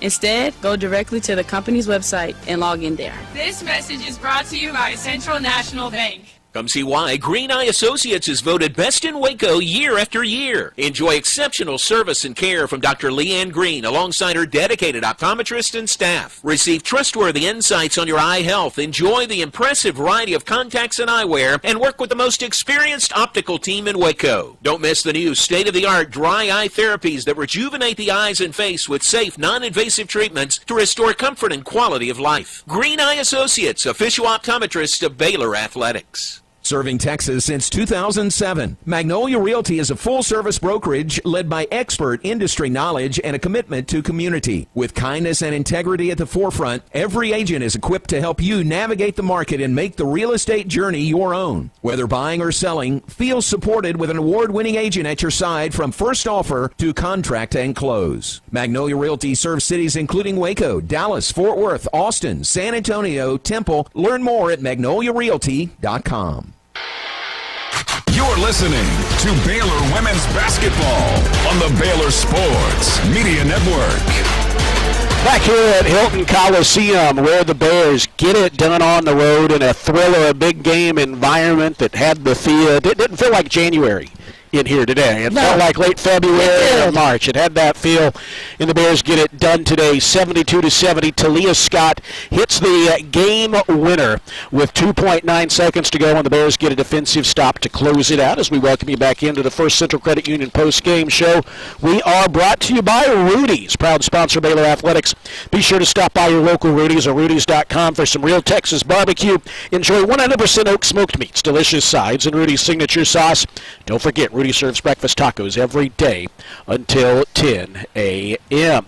Let's take a look at the stats in this one. This was a game that saw Baylor down 21-17 at the end of the first quarter, and then went into intermission with a 2-point lead, 41-39.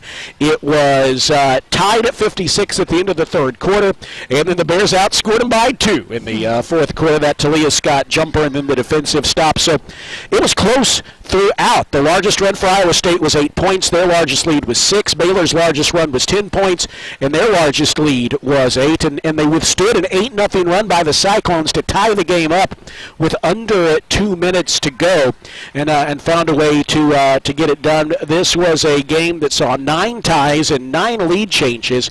Iowa State led for 13 minutes and 39 seconds. Baylor for 18 minutes and 41 seconds. The Cyclones, the game was tied, I beg your pardon, for 7 minutes and 38 seconds. And you mentioned it, Lori. Baylor allowed Iowa State to tie it a few times in the second half, but they never allowed them to take the lead. And that was easier said than done. They had a big home crowd behind them. This is a tough place to play. They're undefeated, but Baylor, again, just kind of dug down deep for the second straight game.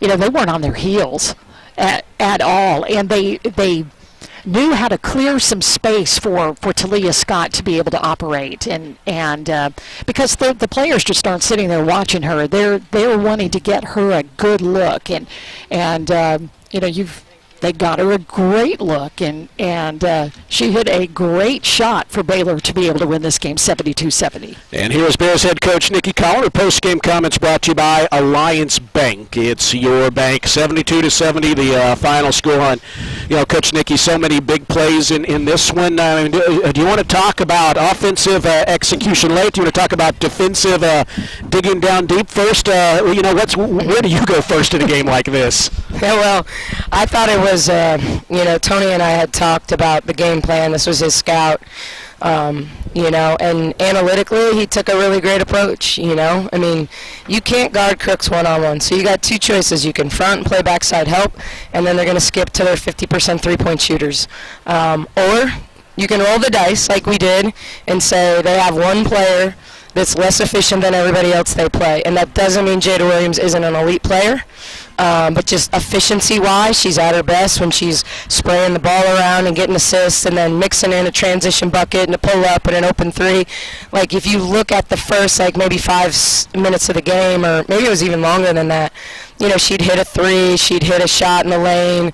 But it gets a little screwy in your head when they're like daring you to shoot, and you're trying to decide, and you're double dutching, you know, like, should I shoot it? Should I drive it in and pull up and shoot it? Should I shoot the 3? Like, what should I do?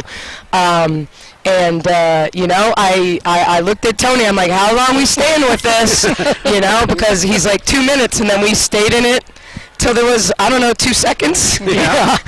You know, and even on that one, like, Bella was helping in off of her, and I'm like, can we please get back and not give up a 3 just for her to win it, you know? And but I thought it was an elite game plan. I thought Tony did a really good job of selling it. I thought that Bella, in particular, because she had that responsibility of helping in and taking away passes to Crooks, and I think if you look at the first half numbers versus the second half numbers for Crooks, it was night and day. You know, we tried to play her single, and, you know, everybody in the country thinks, like, why don't people double her? I don't know. If you look at them analytically, it is very, very hard to double her because they put 50% three-point shooters on the floor. Not 30% three-point shooters, 50%. And so her 70% is the same as a 50% three-point shooter, and you got to roll the die. And certainly Jackson missed a key one for us there late. But, you know, Jada was like 28% from 3, I think, going into the game, and so she was the one that you had to roll the dice with. But, you know, she's an uber confident player, and I thought, you know, she's not afraid to make plays late. I look back at the Arizona game, she struggled, she got benched. Adia put her back in the fourth quarter, and all of a sudden she's making plays against us late. And so she's fearless. She's got a fearless mentality. But I thought we did a good job of, you know, she took 28 shots. Like, that's, I'm sure, a career high for her. 17 threes is probably a career high. But, you know, 6 turnovers. Like, you start to question, like, should I shoot it, should I not? And then, like, it's just uncomfortable. Like, it never happened to me, but I don't know how I would do as someone who wants to be a team player and wants to give it up, and the person to your right's denied, the person to your left's denied. There's 2 people on the person in front of you, and it's like, it's you. You know, and it's you gotta decide. Was her out there a lot? Yeah. You know, when am I going to shoot it? Mm-hmm. Well, she was 11 of 28, but that means, you look, okay, so she's 6 of 17 from beyond the arc. That means the rest of her teammates, Kinsey Hare, Ariana Jackson, others combined to hit 3 threes on 14. So it wasn't just, holding Audie Crooks to 4 points in the second half. It was making sure that no one else went off as well. I mean, they shot 38% from the field. Yeah. Like this team, what did they shoot? 52%. Yeah, I mean that's what we did. Ultimately at the end of the day, and I thought our pace, our movement, our screening. I think Crooks missed some late that she usually makes because she's rushing because 2 people are around her. But she's, so I thought from that perspective, she fumbled a couple passes and we got to the floor first. Super proud of Bugs getting to the floor and getting to that tie up. That was really big. Well, each quarter had somebody who just stepped up. I mean, Dariana Littlepage Bugs just owned the first quarter. Yu Ting Dung came in, just was a spark plug you were looking for in the second quarter. So many people in the second half, but Talia Scott, I think, said, I'm over. I had to sit for a long time, and she came in and really made some big plays for y'all. Yeah, I mean, if you look at the halftime score and Talia hadn't scored, yeah. I mean, it's like, okay, this isn't going to happen. So her getting 21 points and a half, it's not surprising. It just, especially the way they guarded us, if we could get her in a screen, they were going to be in drop coverage with Crooks. It's amazing the shots she missed that she usually makes. Talia probably missed 8 shots today that I just count, we ran good stuff for her. She got her feet ready. She got to her finish. I was telling her, you're taking great shots. Just keep shooting. I thought she made one bad decision in the first half, and it's because she was already 0 for 8 and she turned one down. And I'm don't turn that down. You're too good. You're too good. And I thought you look at those last 2 possessions that we had offensively, and I did the same thing, but slightly different. I put people where I wanted them, to create the space for her to work. And the fact that KJ hit 3 threes, that was so big because they weren't going to help as much, and I thought, when we were able to get, I ghosted the first one thinking we could get Crooks out and she could just play downhill and draw a foul. And it was close. They didn't call it late in the game. And then the last one I just said, set it, KJ, and let her go to work. And that's what she did. She's so good in that mid-range. And that was the right play against Crooks because if she tries to go around her, it's not easy. It's not as easy as people think, and they don't want to put a whistle on that late. You look, Coach Nikki, you faced back-to-back two road games, back-to-back road games against top 10 national offenses. You're 2-0 in that stretch. You've played you've played 3 tight games. What's the value? A stretch like this, you couldn't draw it up. You think about a 1-point loss against without Talia Scott. You think about these last 2 games. I mean, how much? What's the value of a 3 straight games like this and just having your team go through them and getting through them? Well, I mean, first of all, kudos to the Big 12, the coaches in this league, the teams they've put together. Would I love to have had Talia Scott for the Texas Tech game? We might be 3-0, but that's just not how it works. And I think Yu Ting grew up a little bit in that game, and so there's value in each setting. I thought Kyla gave us really good minutes, and if Kyla makes that layup to end the third quarter, and doesn't get called for a foul and gets an and one, which I thought it was a block and not a charge. I thought her minutes were valuable. I thought she impacted in the paint. She wasn't perfect, but I thought she gave us good minutes. And you're right. I think when you think about this game, Bugs making her jump shot and being aggressive early. Bugs getting 20 rebounds. She just pursued the ball. That was the beauty of guarding the position she guarded, was her ability to fly to the boards and just go get all the loose ones, and she does that better than, to me, almost anybody in the country. And so those rebounds, it was some defensive plays by Bella late, getting pieces of balls and ending up with steals, and just the patience we had.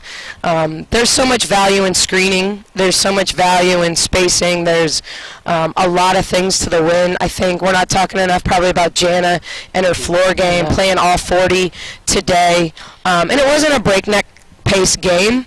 And, honestly, how they play in the position that she guarded, she got to rest a lot on D. You know, if there was any, because they're spacers. Their spacers are over there, and you're kind of just standing. I mean, yeah, her girl came off a little bit of a zoom action once. She hit the nice fade step back once, you know, but for the most part, she was just spotted up in the corner, and that was when Jana got to rest, you know. But and this isn't a team that turns you over a lot.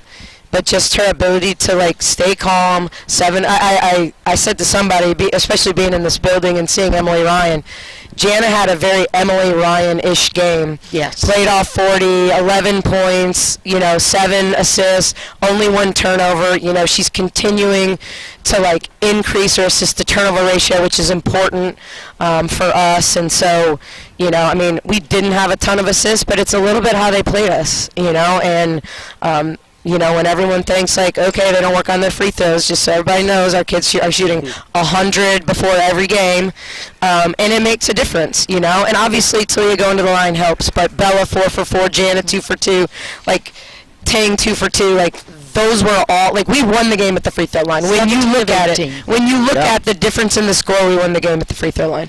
Well, and it all adds up to a 72-70 win. 2 road warriors here so far from New Year's Eve on. Let's see how keep up the rest of the way. This is a huge one. Those were 2 huge road, 2 elite teams, 2 elite offenses. Great job by Tony Green, our whole staff, getting them ready and getting them to believe. And whether we had to play from even going into the fourth or down 12, you know, I think we're learning to battle. We're learning to play to our strengths and do what it takes to win. And we're in win time. Gone are the days of 40 and 50-point wins and feel good, like let's just run up and down and shoot it and there's no pressure. Every game matters in the Big 12, every game. And so I think we just, you know, losing that game at home, going on the road and winning 2, you know, we've put ourselves back in position to stay in contention. And as much as it's still early, that matters now. That matters now. You know, even though it's a long season. So proud of our girls, proud of, you know, the way they all played, and happy to get out of here with a win. Sounds good. Good way to start the calendar year. Coach Nikki, appreciate it. Thanks very much. Thank you. There's head coach Nikki Collin with her post-game comments. We'll take a timeout and come back with more from Hilton Coliseum after this. A 72-70 Baylor win. The Bears now 2-1 in Big 12 play, 13-3 overall. Handed Iowa State their first loss of the season in the process. Back to wrap things up after this here at Ames on the Baylor Sports Media Network. Lori, can I have Bluebonnet Health Services has been caring for Central Texans since 2004. Bluebonnet is locally owned and operated, which allows them the most patients each and every day, promoting compassionate care and integrity to their patients through a staff with years of experience. Bluebonnet Health Services provides home health care, supportive care, and hospice. Remember, it's your health, your choice. Ask your doctor for Bluebonnet Health Services. Everything we do for you.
and no points from Nelms or Johnson, but Baylor wins today. That's the most important thing, 72 to 70, and those are the final stats for Baylor. Thank you, Lori. The Bears win a thriller today as Talia Scott hits the game winner with 2.9 seconds to go. Iowa State was undefeated, but the Bears get the job done today at Hilton Coliseum, always a tough place to play. Talia Scott the game winner with 2.9 seconds left. Next up for the Bears, a pair of home games. The next one will be this Thursday evening as the Bears welcome the Colorado Buffaloes to town. That will be a 7 o'clock tip. We'll be on the air at 6:30. Well, a fun one today in Ames, Iowa. The Bears get it done 72 to 70. The final. I want to say thanks as always to our producer Cameron Savoy. Appreciate you as always, Cam. Speaking for him and Lori Fogelman, I'm Derek Smith. We'll talk to you back in Waco. For now,